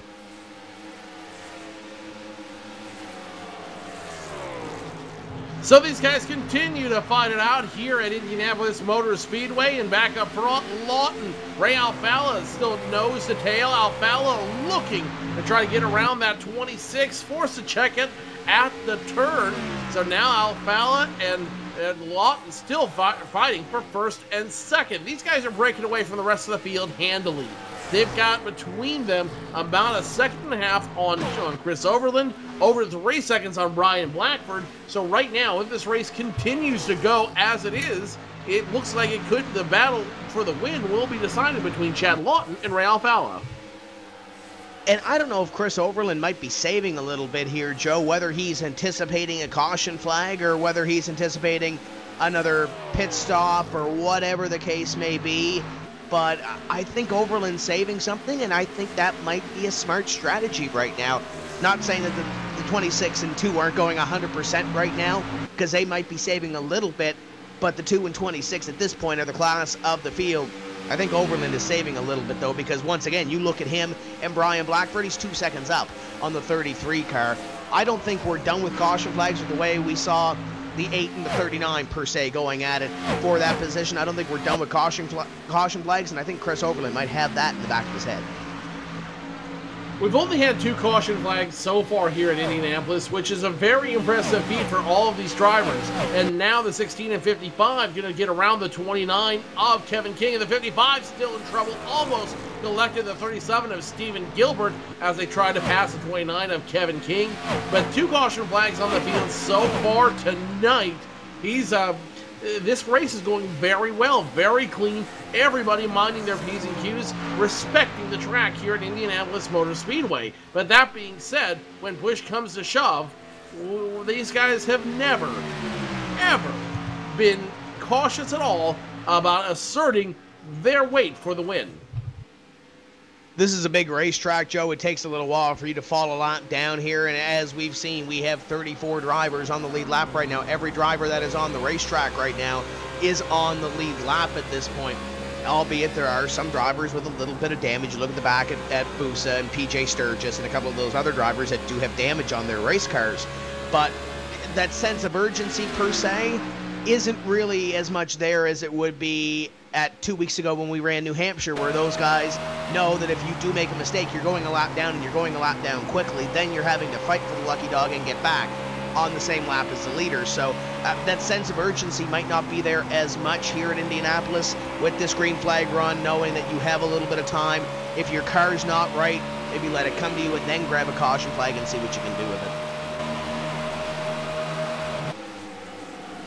Car 48, 3 wide around the track. Brandon Chaburko is now going to be right in the middle of that mix. The 16, the 29 side by side, the 55, the 48, the 37, all within the mix there. And now the 55 is going to try to get around the 29. 29 doing everything he can to make this a long economy run out there. The 55 and 37 continuing to battle, continuing to do business out there. Now the 37 in a little bit of trouble as they try to get around that 29 of Kevin King. Yeah, I'm not sure what happened there, but the 55, I believe, blocked the 37 down to the fence in the infield, and I'm not sure what transpired there, but the 37 and 55 made a little bit of slight contact down the front straightaway, and then the 37, it looked like it just plowed into corner number 1. Not sure if there's any bad blood between Schoenberg or the 37, but that might be something to watch as well. The 37 going to go back after the 48 of Brandon Chaburko to try to pick up at least one spot he lost there. That would be 23rd. The 29 of Kevin King will get out of the maelstrom, and he is going to go ahead and come down pit road this time by Kevin King, the 29 machine. He's going to try to continue to play the backwards run, and this may be the last pit stop, and I say may hesitantly because even if he's able to make this his last pit stop, he's going to need some caution flags to make that work completely for him.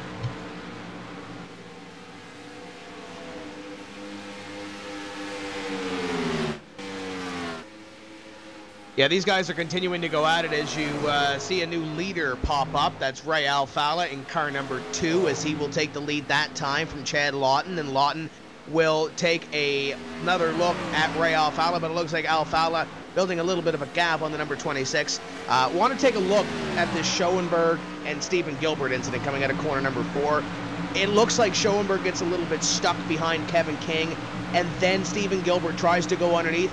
And Schoenberg, Joe, I'm not sure if he was trying to protect his position, but he almost drove that 37 into the wall, and there was a little bit of contact between those two drivers. I don't think they really need to be pushing that hard with 40 to go. Don't need to push that hard. The race doesn't end until lap 100, until they cross the line at lap 100. Drivers are all trying to do everything they can to keep their position, to keep everything running as best they can. The good news, though, is with Kevin King out of the way, it looks like it's smooth sailing. You're going to see only packs of 1, 2, maybe 3 drivers on the field out here as these guys continuing to do everything they can to make this the longest run they can and hopefully only come in for a half pit stop at best at the end. Yeah, that strategy with this way the race is going, a lot of green flag running to this event.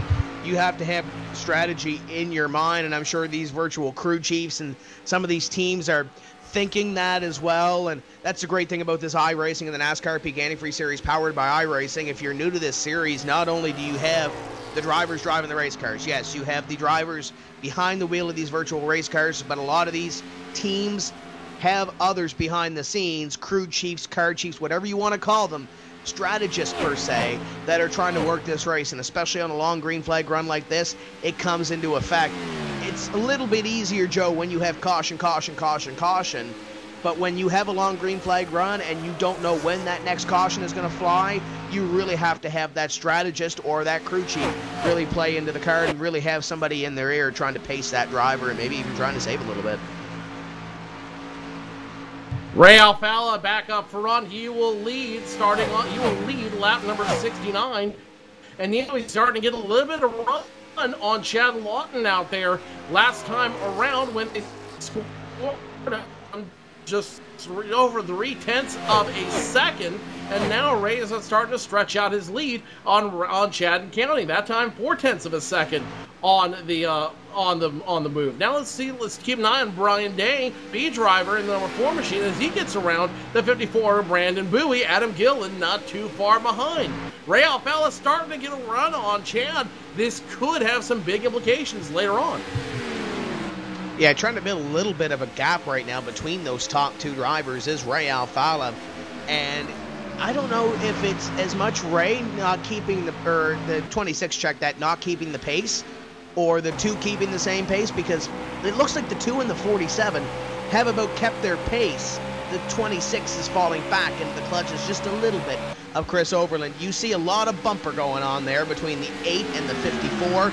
Adam Gillen to the inside, and we've known Adam as an aggressive driver. I missed last week's race, Joe. I'm not sure how aggressive he was at New Hampshire, but in the weeks leading up to that, we've seen Adam, I don't want to say as a brand new driver, because in his early days he was a little bit aggressive, but it looks like here tonight, at least in these last 20 laps or so, he's not using a push to pass, he's almost using a bump to pass. Stephen Gilbert, the 37 machine, will come down to the attention of his crew this time by, and now it sounds like the caution is out. Nope, check that. Caution is not out, as we're going to continue to run under the green flag. The 26 now pitting as well. That's Chad Lawton. The pit stops have begun. So here come the pit stops, and it might be something good for Chad Lawton, because Lawton, it looked like he was falling off the pace a little bit, so it looks like he definitely needed it. and the car might have cliffed a little bit for him as he comes down to the attention of his crew, and we'll see what should be, Joe, I believe, the final stop for this race. The final stop of the race with the 26 of Chad Lawton, the Viper Toyota, 4 tires, full tank of virtual Sunoco fuel, down and away. Chad Lawton will go for his final pit stop, and Chad Lawton making it a little bit early. I checked that. As soon as I say that, Ray Alfalla comes down. So does Chris Overland. So does the 33 machine. Wow, Chris Overland nearly tank slapped the wall coming onto pit road, and I believe Conti may have almost got the cone coming onto pit road if he didn't. A lot of these guys trying to get every single inch that they can, Joe, and every single second on this pit stop. They know this is the final pit stop. They know they can go to the end now, and they know they have to push as hard as they can. Byron Daly scored as your leader as Ray Alfalla comes down to the attention of his crew. They'll go to work on the right-hand side. It'll be at least 2 tires on this Ford Fusion. Are they going to take 4? I believe they are. Yes, 4 tires in the number 2. Lots of drivers down on pit road as the 47's down and away, the 2's down and away, the 5 of Conti down and away. Brian Blackford trying to beat the 5 of Conti off pit road. Doesn't happen. The 13 of Brad Mayhar coming off pit road. Brandon Bowie, Peter Bennett, Justin Trombley, Cody Bias, Michael J. Johnson now coming off pit road as Rob Ackley comes down pit road.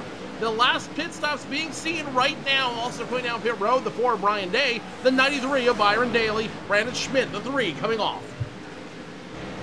We're watching the 8 car of Adam Gilliland. Gilliland is currently your leader, as we'll see what he does this time, whether he comes on to pit road with 26 laps to go. Fresh tires behind him with Danny Hansen in the Pro Geek 32, as he'll let the 32 car go by and he'll slow down on the back straightaway. Joe, I anticipate this 8 car to probably be down this time by. It's 8:55.05.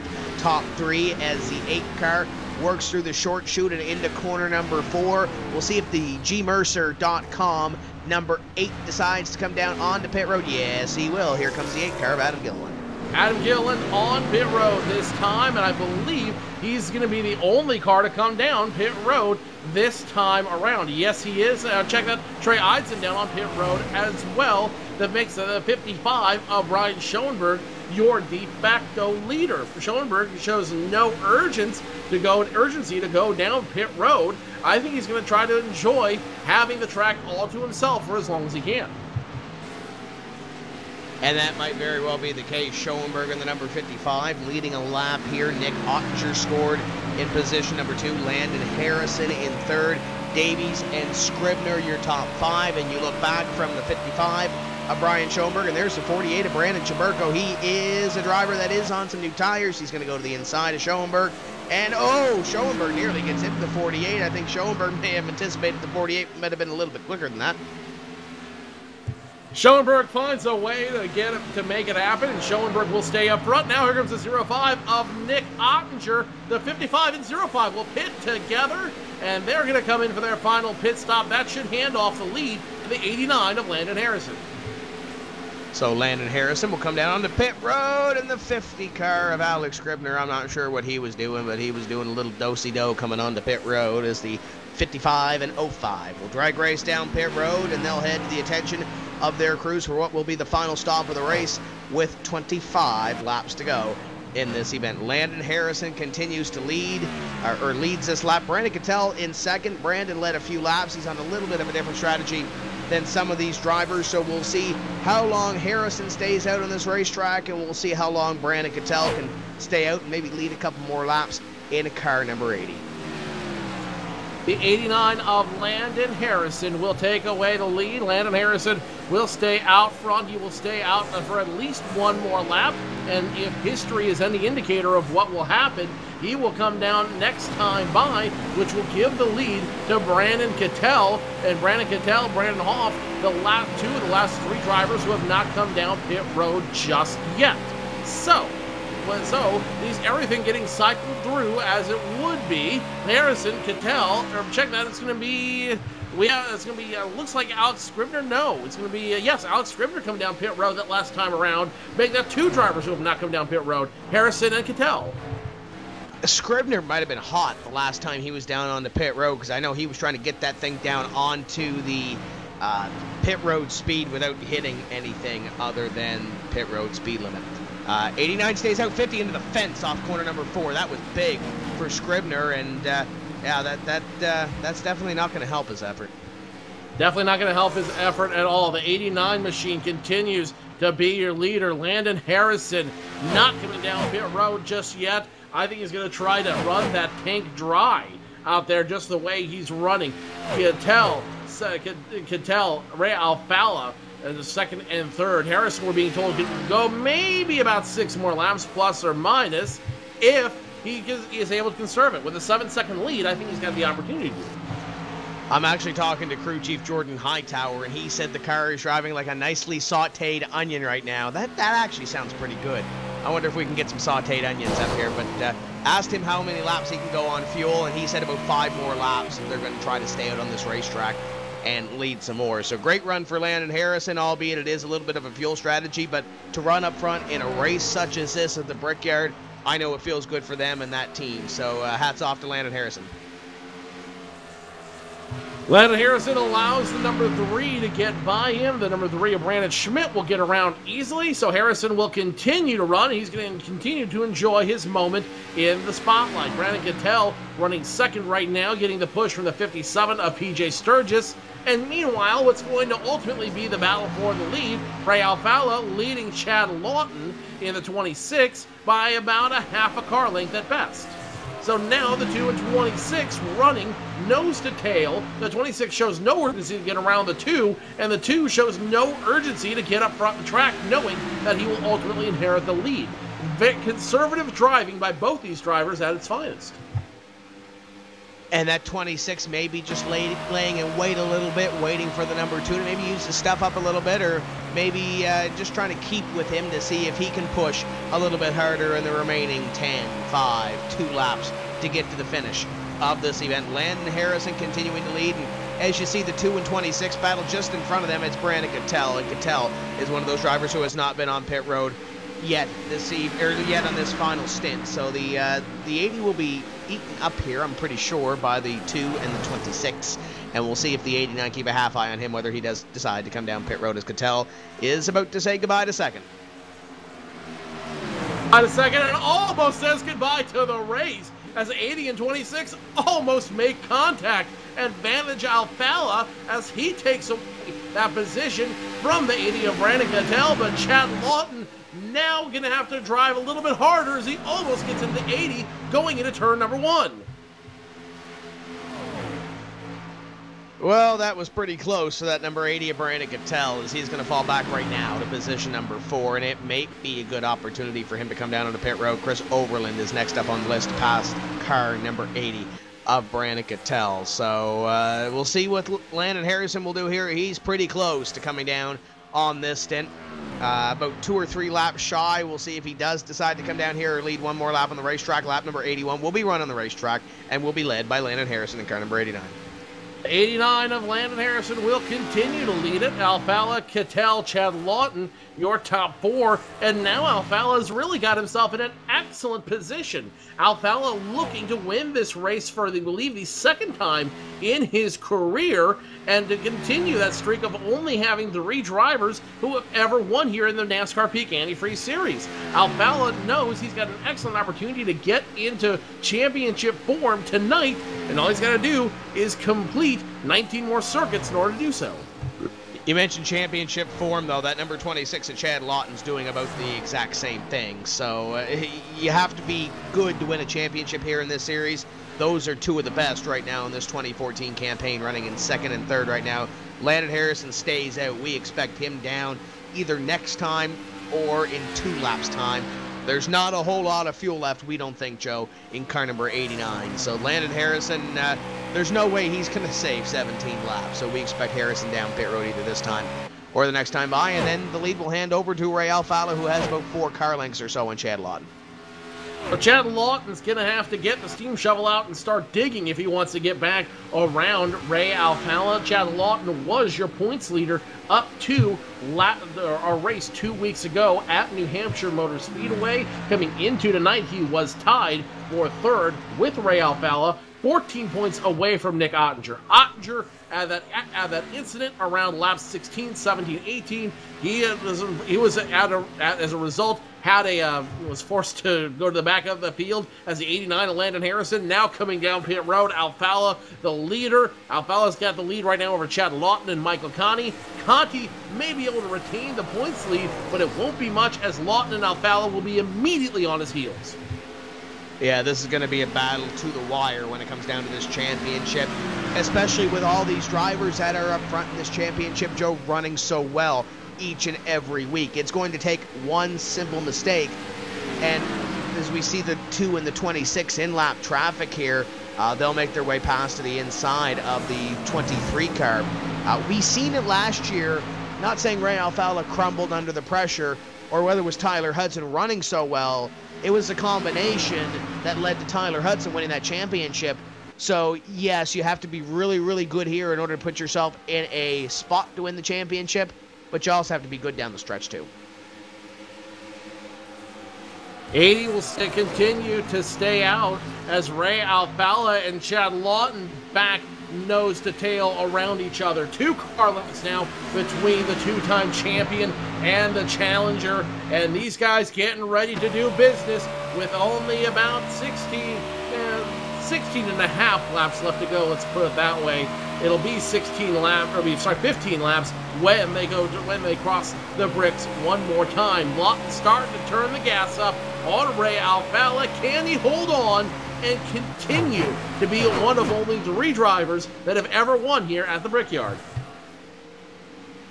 And keep in mind, the 2 and the 26, the 26 just has to keep that 2 car in sight and then have something for those final couple of laps. They don't pay the points to lead lap number 86. They pay to lead lap 100. So you'd have to believe that number 26 is saving something right now, just laying in wait and hoping the 2 car maybe burns up a little more of his stuff. Ray Alfalla continues to lead. Chad Lawton still in second. It's right now Chris Overland in third, getting around the 50 of Alex Scribner. Overland a time zone away from Alfalla, and Lawton may not be able to catch them in time as they've only got 14 to go when they cross the bricks. Now the 29 is going to pit. The 29 of Kevin King is 5 laps shy. The gamble did not pay off for Kevin King. He is going to be forced to come down pit road, and that is going to hurt him. The King is done for the night. This race will be decided between Ray Alfalla and Chad Lawton. Yeah, tough break for Kevin King as he hits his box, and that's not the way he wanted to end his night, I'm sure. And I think they may just pull that thing behind the wall by the looks of it. Tough run for Kevin King in car number 29. Meanwhile, 226 up front. It's about a second and a half back to Chris Overland in third. It's Conti and Blackford in the top 5. Daly running in position number 6. And the first real battle on the racetrack, Joe. Gilliland is away a little bit from Bowie and Brian Day, but essentially a 3-car battle for 8th, 9th, and 10th. We ride in car with Chad Lawton, 0.2 of a second behind Ray Alfalla, and that gap starting to grow. Last time it was 1/4 of a second between Ray Alfalla and Chad Lawton. Chris Overland still 2.5 away. Michael Conti 1.5 seconds away from Alfalla and Lawton. You're watching the class of the field racing up here for the win, and what's really entertaining to me right now is 3 of the top 4 in points right now, Tim, are being represented in the top 4 of this race. Yeah, these guys know how to pour on the pressure and put the pressure on to some of these other guys, and if they want to have a shot at this championship, they've got to really, really step up their game in this series. This time by 12 laps to go for car number 2 of Ray Alfalla and the 26 car of Chad Lawton. We still have 28 drivers on the lead lap, and Joe, for if this race does go green to the end, it's what, about 80 laps or so on this run to the finish? That's a pretty good number to have, approximately 28 or so on the lead lap at the end of this race. Brandon Schmidt is probably going to fall 1 lap down before this thing is all said and done. So far, so good for these drivers. We're going to come up next time on 11 laps to go, and I don't want to call it a 2-horse race, just in case something does happen between your top 2. We saw the finish last week between Warren and Busa and how it got a little crazy. Wouldn't count Chris Overland out yet. Ray Alfalla, Chad Lawton, Chris Overland, your top 3. Michael Conti, 4th. Brian Blackford, your top 5s. You look at the 47. Don't count him out yet, but don't count him in yet. 1.6 seconds behind, and that gap continues to grow as they cross the bricks over and over again. Now Chad Lawton's gap continuing to grow as well. Last time around it was 0.3 of a second. Lawton trying to starting to drop off a little bit. Alfalla just growing stronger out there. With only 11 laps to go, 10.5 as they run the backstretch. I don't want to say it just yet, but Alfalla looking strong tonight. Good on the long run and continues to pull away from Chad Lawton. If Lawton has anything left, he may want to start showing the hand because he's about 4 car lengths now off of the 2 car of Ray Alfalla. We saw this on the last run towards pit stops, Joe, where the 26 fell off, and he fell off dramatically that time. Another 0.2 of a second. Did the 26 fall off the pace of the 2, and he's falling back a little bit. Yes, Overland is falling back as well. I don't think Overland, if this thing stays green or without any incident from those top 2, has enough to catch the top 2, but we'll find out whether Overland saved anything because we're under 10 laps to go now, 9.5 or so down the back straightaway. Ray Alfalla, Chad Lawton, the gap continues to widen. That time around 0.4 of a second with now 10 laps to go. Ray Alfalla continuing to lead, and Alfalla, all he's got to do now is complete the next 10 circuits uninterrupted. Does Chad Lawton have it in him? Did he have it under the tank? I don't think he does. But more importantly, Chad Lawton needs to now worry about not going in 3rd, as Overland's still a threat to the field. Though Overland dropped off as well there. He dropped off 0.2 of a second to the leader.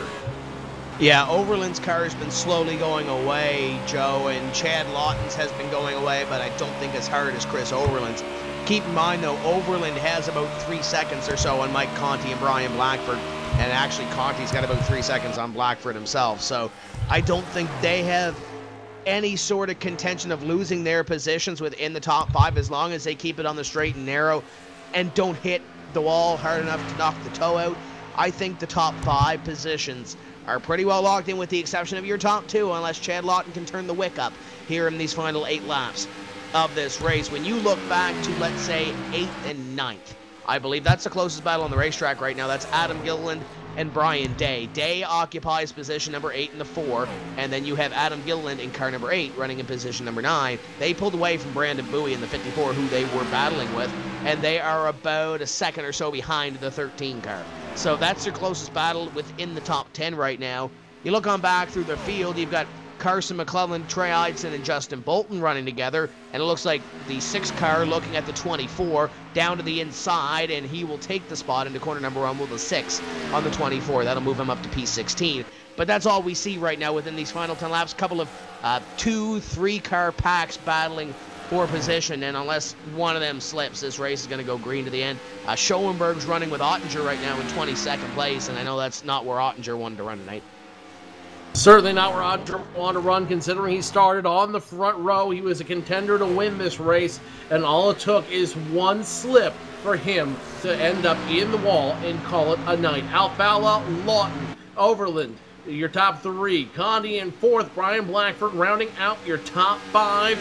And this race looking more and more over with every lap they run. It'll be 6 to go next time they hit the bricks, and Alfalla's lead just continues to grow.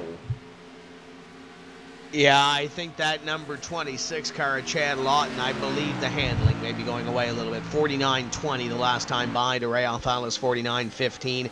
We'll see what it is this time by. At 6 laps to go right here at the Yard of Bricks for car number 2. Ray Alfalla once again with a 49.3 and Chad Lawton with a 49.36. So it doesn't seem like much, but that number 2 just a wee bit quicker every single lap. And when you're coming down to 6, 5, 4 laps to go, Chad Lawton needs to turn the wick up, and right now he needs to turn it up by a 10th a lap. I don't think he has it in him unless Ray Alfalla stumbles. Alfalla, the 2-time champion. This is a track that he has won at before. This is a track that he's always felt very strong at. We heard him talk about 2 weeks ago that he loves running in Indianapolis Motor Speedway. So Alfalla, him slipping here, I think I'd buy a lottery ticket first before I watch Ray Alfalla slip at Indianapolis. And looking through the field, Joe, there's not a whole lot of close battles for position, and by close, I mean within like 2 car lengths of each other. Brian Day, it looks like he turned up the afterburner on Adam Gilliland. He's moved up to 8th and pulled away as the Thomas Lewandowski machine, I believe this is back in 20th place, just took the spot away from Stephen Gilbert in car number 37. Actually, check that. He took the spot away from Michael Johnson, and he's chasing Stephen Gilbert. So Lewandowski may get to 19th before this thing is all said and done. Trey and Carson, I believe, are going at it as they bob and weave around Matt Bruce's damaged car. The 55 and 05 continue to go at it back there for 22nd. But those are the only real close battles per se on the racetrack, at least on the lead lap right now. And the last time by, Alfalla stepped it up again, 49.23 to a 49.33, a full 10th for Ray Alfalla that last time by. They'll come by to 4 laps to go this time by, and 2/10 that time by. Ray Alfalla was quicker than Chad Lawton. This race is over unless Ray bobbles here, unless he has some sort of incident. If he keeps hitting his marks, this race may be done. You might need to stick a fork in Chad Lawton. You might need to stick a fork in the rest of the field. Over a second between Alfalla and the rest of the field. In fact, if you looked all the way down the line, Tim, just those numbers continue to grow. Overland's 2.8 seconds away. Connie's 6 seconds away. His closest competition is over a 1.5 seconds away. Blackford's closest competition for 5th, Byron Daly, 4 seconds away. So this race is pretty much said and done with. The only thing that could bunch us up now is an irrelevant caution flag, and even then it would just end the race under the yellow flag.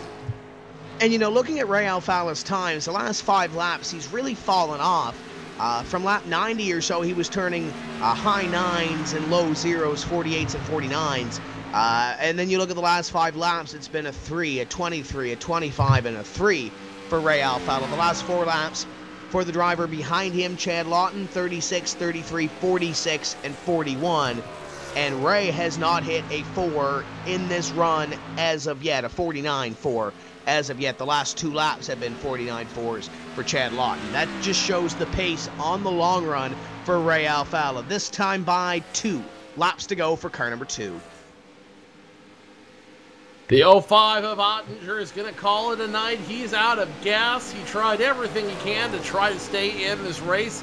Ottinger just flat out of gas. He will go at least 1 lap down, and he should end the race somewhere around 32nd, not where he wanted to be at all in this race. This really a freak accident for Nick Ottinger that took him out, but his downfall, his bad news is Ray Alfalla's success, as you see him close in on the 48 of Brandon Chaburko. And Ray Alfalla, all he has to do is pass that car without any incident, and he will pretty much won the race. Yeah, without incident, he's going to get past Brandon Chaburko. Chaburko going to go up the racetrack here, going to go down to the inside as Ray Alfalla, and Alfalla will see the white flag first. 1 lap to go for car number 2.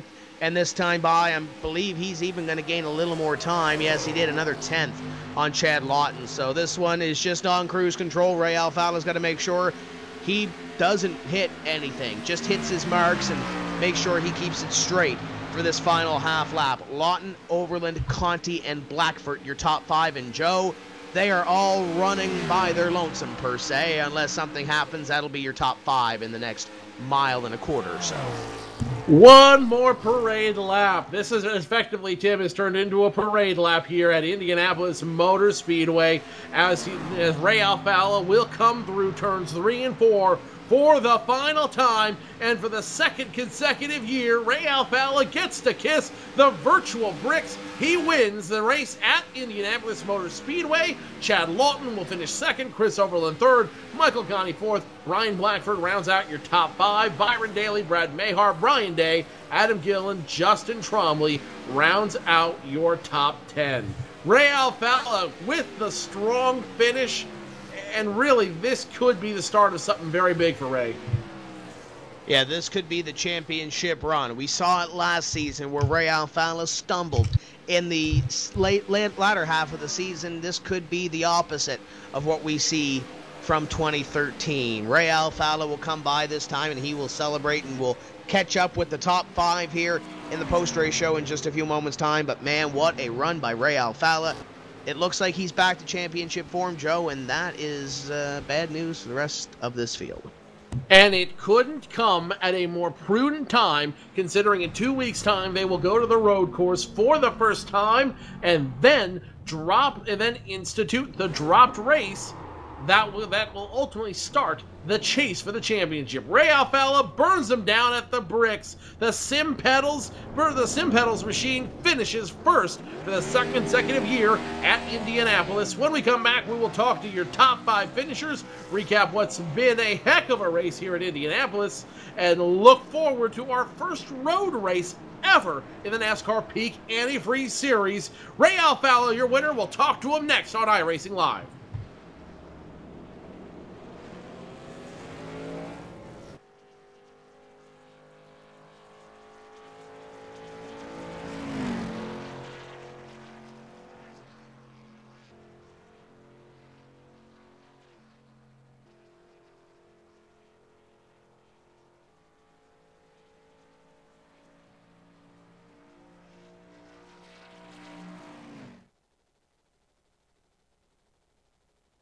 What's inside Peak Antifreeze? 65 years of experience in hot and cold protection. From an independent, family-owned business that's never been afraid to give you exactly what's right for your engine and your wallet. Peak. Run true.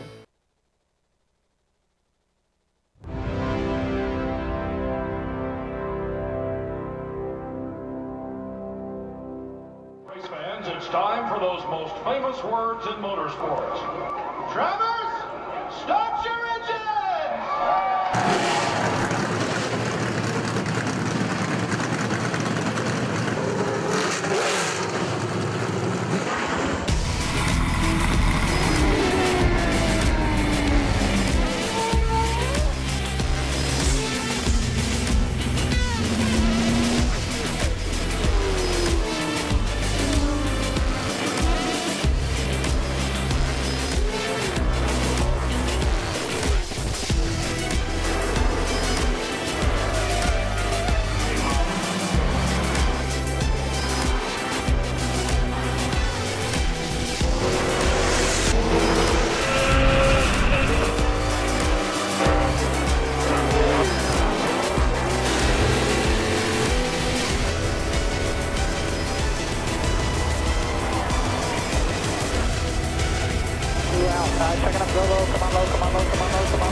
Michael Conti comes up at a corner number 4 in the checkered flag. He wins his first NASCAR iRacing.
"100 laps complete here at the Brickyard. Ray Alfalla, the 2-time champion, now the 2-time winner at Indianapolis Motor Speedway, winning in 2013, turning it around again in 2014. Chad Lawton finishes second, Chris Overland third, Michael Conti fourth, Brian Blackford rounds out your top 5. Byron Daly, Brad Mayhar, Brian Day, Adam Gill, and Justin Trombley rounds out your top 10.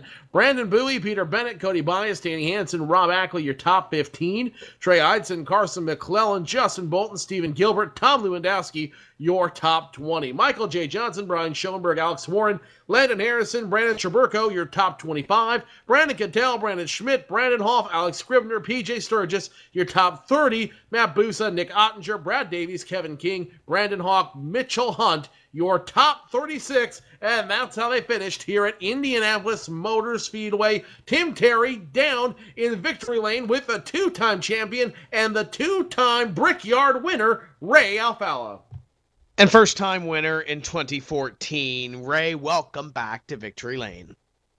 Oh, that feels good, Tim. Man, it's been almost a year since I've been here, so I don't know where to start. First of all, got to thank everybody at Slip Angle Motorsports. We got a top 6. Everybody in the top 6. That's the best performance we've had all season. And everything just worked out. Chad gave me a really good run for my money there. I was trying to do everything to get away from him, and he kept closing in on me, and I think he got tight late, and then after that I was just counting down the laps, and it feels really good to win here. It's probably my favorite track, and I can't even describe it. Couple of cautions at the start of this race. Did you anticipate the long green flag run to the finish of this thing, or were you guys banking on maybe another caution with 20, 30 to go? No, I thought we were going to go green for a while. So, when the caution came out, I think it was with 84 to go. We were restarting with 84 to go. So immediately we just divided both runs into 28-lap runs and just pretty much stuck to that. Indy normally goes green for a long time. I was pretty surprised that there were cautions that early. And everything just worked out. It's pretty rare to have a race go like that and not have a caution come out. It seems like there's always a yellow that comes out with 7 to go. And or if it comes out with 15 or 16 to go, and then you have to decide whether you want to pit or not. And if you stay out and most people pit, then you're pretty much done for on the restart. So everything worked out the way I wanted it to work out, pretty much, and we're in victory lane. You mentioned Slip Angle Motorsports. It's a big night for the team. I know you guys started off with a little bit of a rocky start. You got back up, and now where we sit, 11 races into this thing, you are unofficially, when you do not factor in that drop, probably going to take the point lead here going in to round number 12. Did you envision the success coming either this late or this early when Slip Angle Motorsports was formed in the offseason? Well, I didn't know what to expect. I just knew I was working with a lot of friends, and so even when we run bad, we still enjoy each other's company. So it's still all good. And I was looking at the standings there. With 10 to go, I was like, oh man, they're racing for 5th. It looks like, and it's just a really good feeling when everybody in the team does well, and it makes it all that better the next 2 weeks, as opposed to when somebody does bad or when we all do bad, which has happened a few times this season. And then the next 2 weeks are kind of, whatever. So, like I said, it's a great group of guys to work with and gals, because Lisa Pineda is a team owner.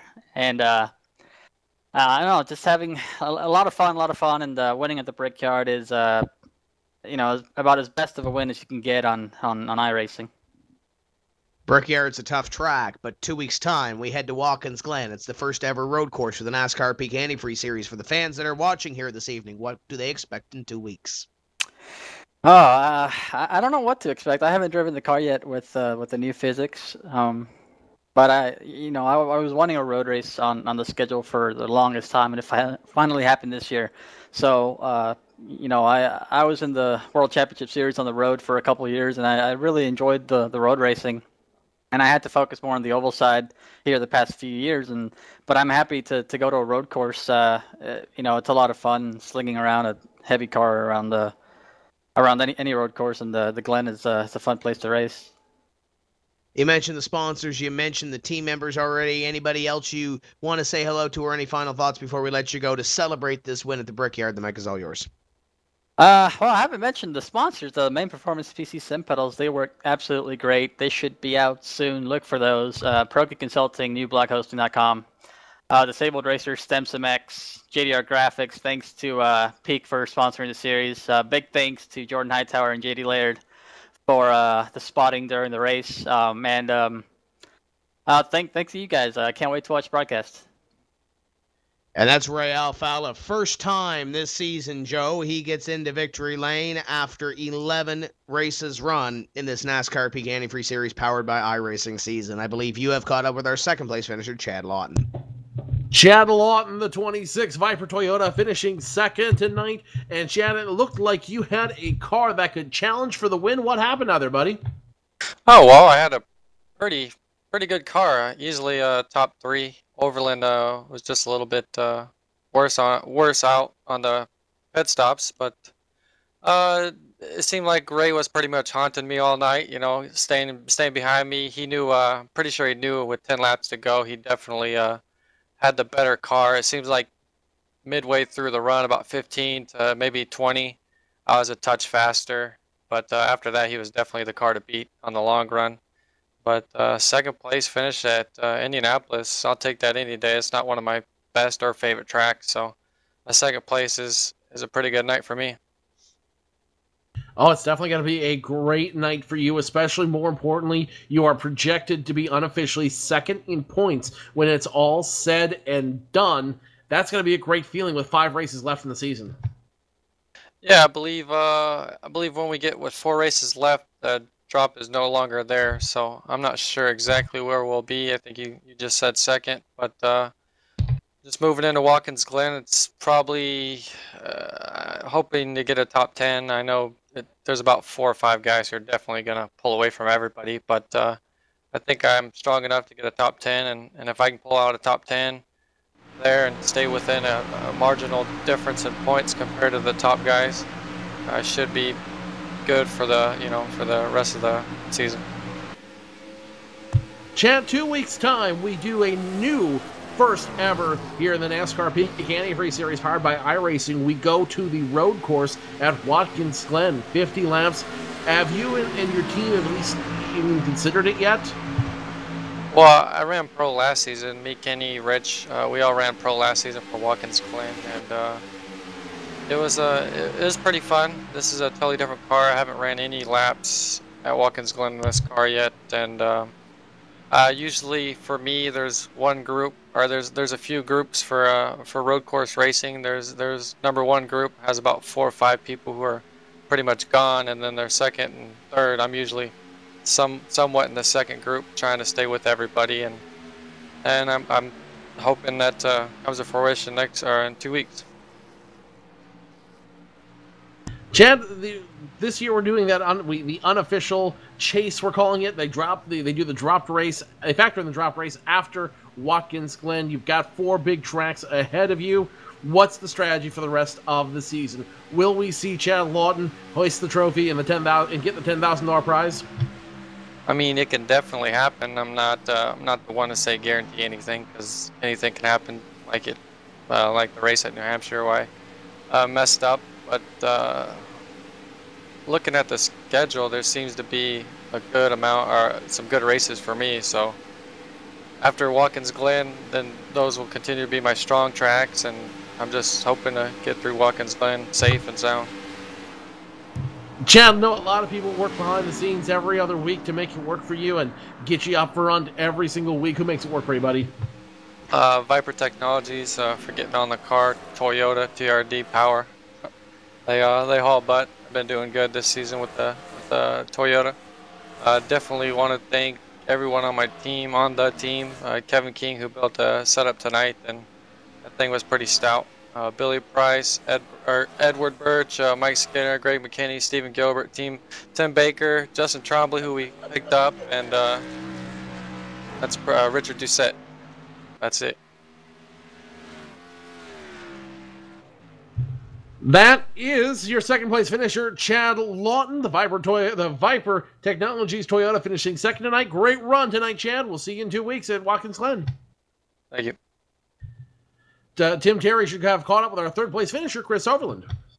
And a guy who records his 4th top 5 finish of the season, Chris Overland, has really been coming on strong. And Chris, another top 3 finish here tonight, finishing 3rd in Indianapolis. I'm just excited I finally got you to interview me. It's always the best. Yeah, the car was really good.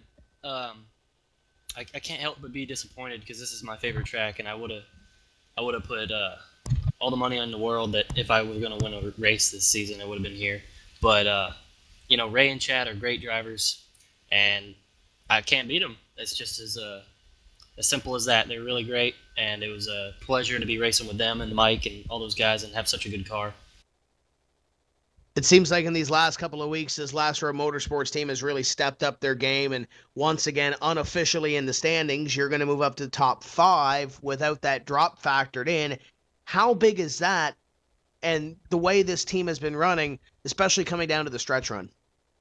Well, we've had a couple bumps and bruises along the way, and Joey Brown hasn't been around to help us this week. I'm just glad we got Ryan Manning back. I want to give him a shout out. He helped me build this setup from the ground up, along with help from other people we had on the team, and just we're working our butts off because we know that you don't get anywhere without hard work, and especially when you're not as good as a Michael Conti or Ray Alfala. So we're just working our butts off, getting what we can, and trying to minimize mistakes. And I know that's just what it's going to take to get a top 5 or even run for this championship here. You mentioned little disappointment because you thought this was one of the best shots at getting a victory for this team. We still have 5 left, though. We have Watkins Glen, we have Atlanta, we have Richmond, Darlington, and the Homestead Miami Speedway. Any of those tracks stand out as you as a possible favorite to see that 47 back in the top 5 and maybe possibly into victory lane in this series? Well, Atlanta and Richmond are good tracks for me, but Richmond you can never tell. Watkins Glen, I think if Jake and PJ put together something real nice, we could be running up there. I'm just gonna try to minimize mistakes, and hopefully, no offense to the other guys in the championship, but hopefully they do have some bad luck and we can capitalize on it. Watkins Glen International, 1 or 2 weeks time. What do the fans expect out of that event? Because it's the first time we're going to take this series and put it on the road. You're going to see Kenny Humpy and Mike Conti battle it out like you've never seen before. It's going to be incredible. I've been waiting to see this for a long time. Those guys are incredible there, and I'm going to see the 47 up there or somewhere, hopefully fighting for the top 10, maybe top 5. Who knows with the way this car's been running lately. But I just expect an exciting race. I always look forward to road courses. They're really fun, and they really test the driver ability and the focus that you need to have to be competitive in this series, so I can't wait. Well, the driver, the number 47, has stepped up his game these last couple of weeks, but I know you can't do it alone. There's a team behind you, and I know there's sponsors on this race car. Who makes it happen for you each week? Definitely want to thank Last Row Motorsports, Ryan Manning in particular, who helped me build this setup, and it was awful. It was nowhere near ready yesterday, and we worked our butts off, and he made it great. We could have had a shot at the pole with the Q setup, but there's not a very good driver behind the seat, so I want to thank them for making me look good. Double Clutch and Eddie Walzik, the HD Radio Network, and everybody who supports the 47 team. We're going to give it all we got here these last few weeks, and if we don't come home with the championship, we're going to bring the steering wheel back. And there's Chris Overland coming home with his 4th top 5 finish of the season, finishing in 3rd. And I believe, Joe, you have caught up with one of those drivers that Chris said might very well win in 2 weeks' time at Watkins Glen. Finishes 4th this evening, though, Mike Conti. Mike Conti, the number 5 machine. Now, Mike, earlier this season, you were talking about a part-time schedule. You said you were going to stop running when it wasn't fun. Well, now we're at the end of July, and you're still here. You're still top 5. Yeah, Joe, I think it'd be pretty dumb to stop running right now. That would, that wouldn't be the smartest thing to do, so I'm not going to do that. So expect to see myself and number 5 on the track for the remaining races in the season. But yeah, tonight was a great night. Had quite a bit of fun. I wish the car was a little bit better, but we put a lot of work in this week. Myself, Tom Lewandowski, and the J Show Motorsports crews. So we did a good job. We had a solid car. Definitely not a race-winning car. Had a few too many issues with the car to compete with Ray and Chad, and Chris was pretty fast as well. So happy to bring home a top 5 for all of my sponsors. They get me to the track every week, and I'm proud to have all of them and represent them. Main Performance PC, Sim Pedals, the RCRL, JDR Graphics, at Jeremy Lukaska, and a laundry list of other guys that support me. And I'm proud to bring home another top 5 this season, and come home with a good finish after a disappointing last couple of weeks. Mike, you had a strong car all night. You had a top 5 car all night. What was the secret to it? What really made it all come together for you? Was it the setup? Was it the pit strategy? What really made this car a top 5 car all night? The strategy was pretty much the same for everybody in the top 5. Is all just basically run the car out of fuel or within 3 laps of when you absolutely had to pit, and just try to maintain track position the whole night and not get too far behind, because just like in real life, it's pretty hard to pass in here as well with the aero push and all that. So we tried to stay up front, and the car is pretty good. Just a little bit slow down the straightaway, a little bit too tight in the corners to really get up there and race. But we've got a good solid package, as does Ray and Chad and everybody else that we're fighting for the championship. So we obviously need to work on it a little bit more. But next race at Watkins Glen, Indianapolis package or Richmond package or anything that we've done the last couple of years in the NASCAR Peak Antifreeze series, it's not going to translate to next week. The series has never run in a road course, and Watkins Glen is going to be our first road course race, and I'm pretty confident going into that one. 2 weeks time, you mentioned it right there. 2 weeks time, we go to the road course for the first time. Watkins Glen, 50 laps.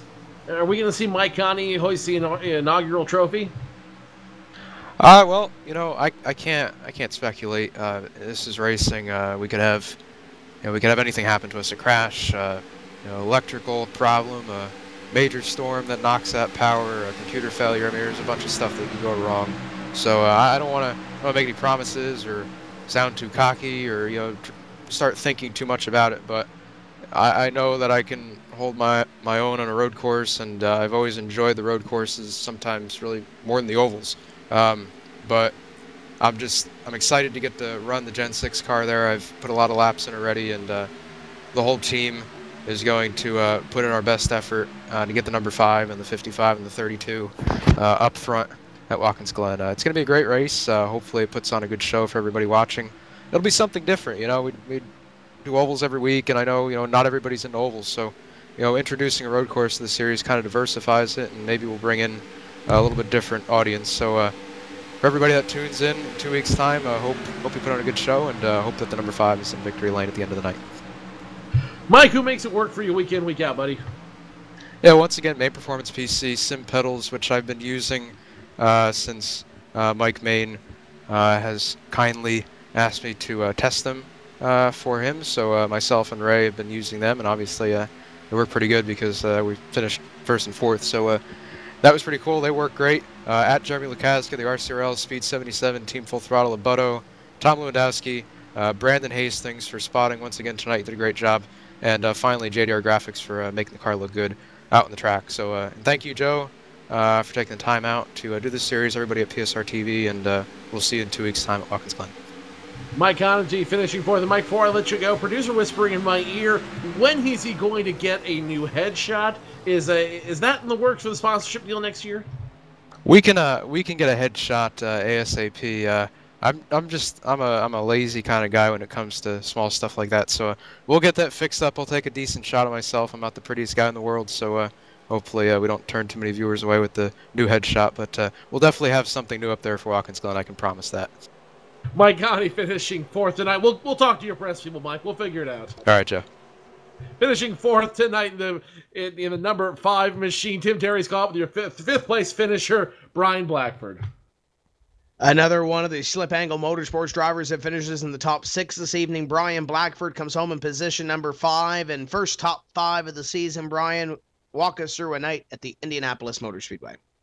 Yeah, it was a lot of fun.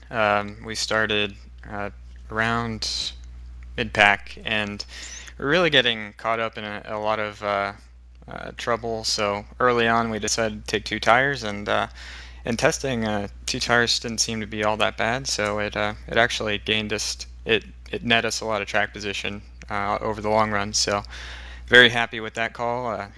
Turkey Henyon, Chris Henyon made that call, so got to give a huge shout out to him. And the rest of the race was pretty uneventful, and I was mainly watching my teammate up there, Ray. He was battling for the lead most of the time, so that kept me entertained. But all in all, a great race for us. It's actually my first top 5 in a while, so I'm very happy. Asked Ray, and I'll ask you as well, with this team, Slip Angle Motorsports, being formed in the winter, it seems like this race might be the quote-unquote turning point. All 3 drivers within the top 6 when it comes to the end result, and you are starting to move up the rank again when it comes to the point standings, unofficially 9th when it comes to the standings without that drop factored in. I know Byron's missed a race, but he's still doing well, and Ray, of course, is the point leader unofficially after tonight. What is your take on the team success? Did you think it would come a little bit earlier? Did you think it would come a little bit later? What's the team report card per se right now? Honestly, I have to give us an A+. With everything that's happened and all the progress we've made so quickly, I couldn't be happier with where we are. And the greatest thing is we still have room to improve in the weeks to come. I feel like we can still get better at our testing procedures and whatnot. So I feel like Slip Angle definitely deserves an A for their effort. Obviously, there's things that we could have done better, but honestly, I couldn't have asked for anybody to give more effort than they have. So the question is, the 33 car, albeit even in the last couple of seasons without this brand new team, has come close to getting into victory lane, and it seems like the 33 and yourself usually turn the wick up when it comes down to the end of the season, almost like a Tony Stewart, where you get these better finishes at the end of the year. Does this mean we're going to see the 33 in victory lane by the end of this season? I really hope so. I'm looking forward to Watkins Glen, of course, is next. I'm looking forward to that. But I think our best shot would probably be at Richmond. I felt like we were really fast there until it got rescheduled. So I'm sure we'll be pretty decent again there when we do some testing. But yeah, I definitely think it's a possibility. We just really need to get the right pit strategy at the right time, and anything can happen. 9th place in the point standings. What is your goal now going forward in these final 5 races? Can you hold the top 10? Where do you move up? What are the expectations now for the team with the way it's hitting on all cylinders? Well, we're definitely not just complacent with the top 10 points finish. We definitely want to get up into the top 5 if we can, and it definitely seems within striking distance looking at it right now. So I expect to move up a couple more spots if we can. I'm really pushing hard this season, doing a lot of testing, so it's really paying off, and I kind of underestimated how important it is to have a great team behind you. I really haven't had this kind of support for a while, so it's really awesome to have the success we're having. You have a lot of partners and a lot of teammates on this team that help you get to the racetrack week in and week out. You talked about a whole lot of testing and a lot of work going into it. Who makes it happen for you? Yeah, the biggest person I just got to thank is Lisa Pineda. She's brought us all together, and she's brought a great group of people together, and I couldn't thank her enough. She's amazing, and anybody who knows her well knows that's definitely true. And Chris Henyon, Turkey Henyon, he's my crew chief and driving coach when I miss apexes. Fortunately, we didn't do that too frequently tonight, but he's huge help to me, and I really couldn't do it without him. Ray and Byron, my teammates, obviously, they're essential to my success. Frank, Jordan, everybody who works on the cars week in and week out. And Nick Sadowski actually helped us a little bit with the setup this week. So thanks to him, he's coming along, and he's got a bright future ahead of him. Immunitech, it's actually a Canadian-based company. Obviously new on the car this week, as you can probably see on the video right now. They're essential to everything that I have goals for in the future as far as like my health goes. And 2 years ago, I wasn't too happy with how I was as a person, or as a healthy status, I guess you could say. So they've really turned my life around, and I couldn't thank them enough. It's just an awesome company, and I can't wait to share more about them in the future. Stemson Mix, Snowcone Productions, Main Performance PC, Leafy Greens Cafe, iRacing, obviously, and Peak Antifreeze for putting the series on. And I obviously got to thank you guys for giving a chance for me to ramble on during this interview, and I can't wait for Watkins Glen.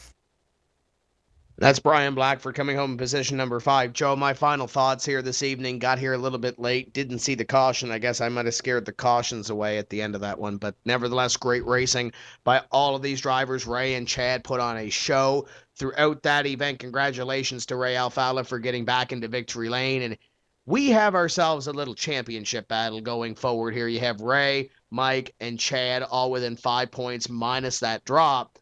Then you got Nick Ottinger not out of it, Chris Overland not out of it. There's a championship battle brewing, and that turning point per se could very well come at Watkins Glen next week. It's going to separate the men from the boys, and there could be some drivers having to use that drop race before we lock in those points at Watkins Glen. We'll have to see how much testing these drivers do and who eventually comes out on top on the road at Watkins Glen in 2 weeks. I can't wait for it. Really going to be an excellent race. Going to be a lot of fun racing. You won't want to miss that, starting at 8:45 p.m. Eastern Time, 2 weeks from tonight here on iRacing Live. You're marking that in your calendar. It is Tuesday, August 12th on iRacing Live, PSR TV, MotorRacingNetwork.com, the voice of NASCAR, Nesson, iRacing Brazil, or wherever you watch this iRacing Live from around the world. One more race to go before we hit the drop and start the chase for the next NASCAR Peak Antifreeze Series powered by iRacing.com champion. That race happens in 2 weeks' time when we go to the road course for the first time. Tim Terry, Tony Stevens, supposed to be back for that. You won't want to miss the action there. That'll do it for us here at... Where are we at, Tim? Indianapolis Motor Speedway, that's right. That'll do it for us here at Indianapolis Motor Speedway on behalf of everybody that makes it work for us here at iRacing Live and BSR TV. Ilka Happala, Ian Bushing, Chuck Johnson, Matt Racing, Kid Thomas, Nim Cross stepping in for the second time in 4 weeks. Tim Terry, Tony Stevens, who knows where he is right now. On behalf of everybody who makes it work for us, I am Joe Cortez. We'll see you live in 2 weeks when we go racing from Watkins Glen for the first time on Tuesday, August 12th, 8:45. We'll see you then. Good night, everybody.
What's inside Peak Antifreeze? 65 years of experience in hot and cold protection.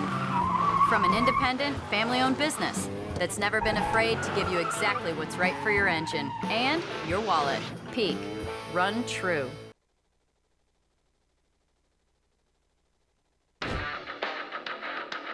This is where it gets difficult. This is where your name's on the line, everything's on the line. You get that one chance to go out there and put down your best performance with the most amount of pressure.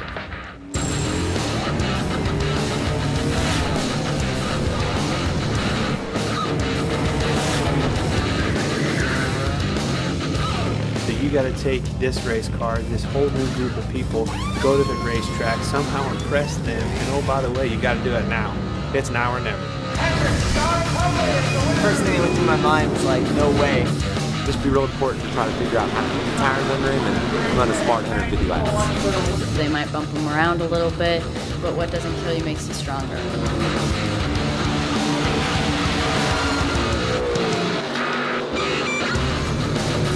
Everybody should enter next year's contest because you never know what could happen, man. You can come out here and run top 5 in your first K&N West race. So I'm so psyched right now. This is incredible.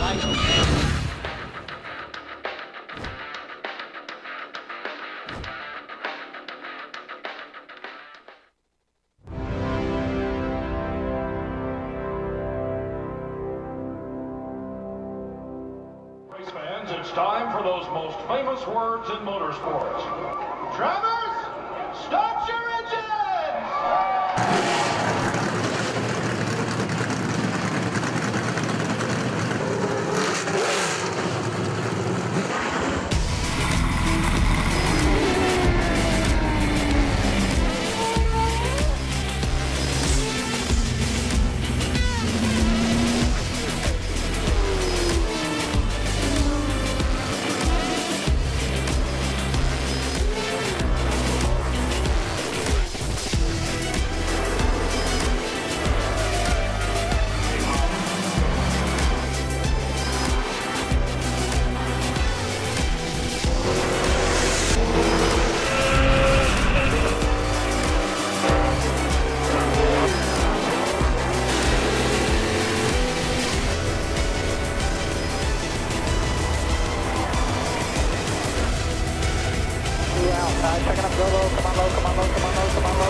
Michael Conti comes up at a corner number 4 in the checkered flag. He wins his first NASCAR race.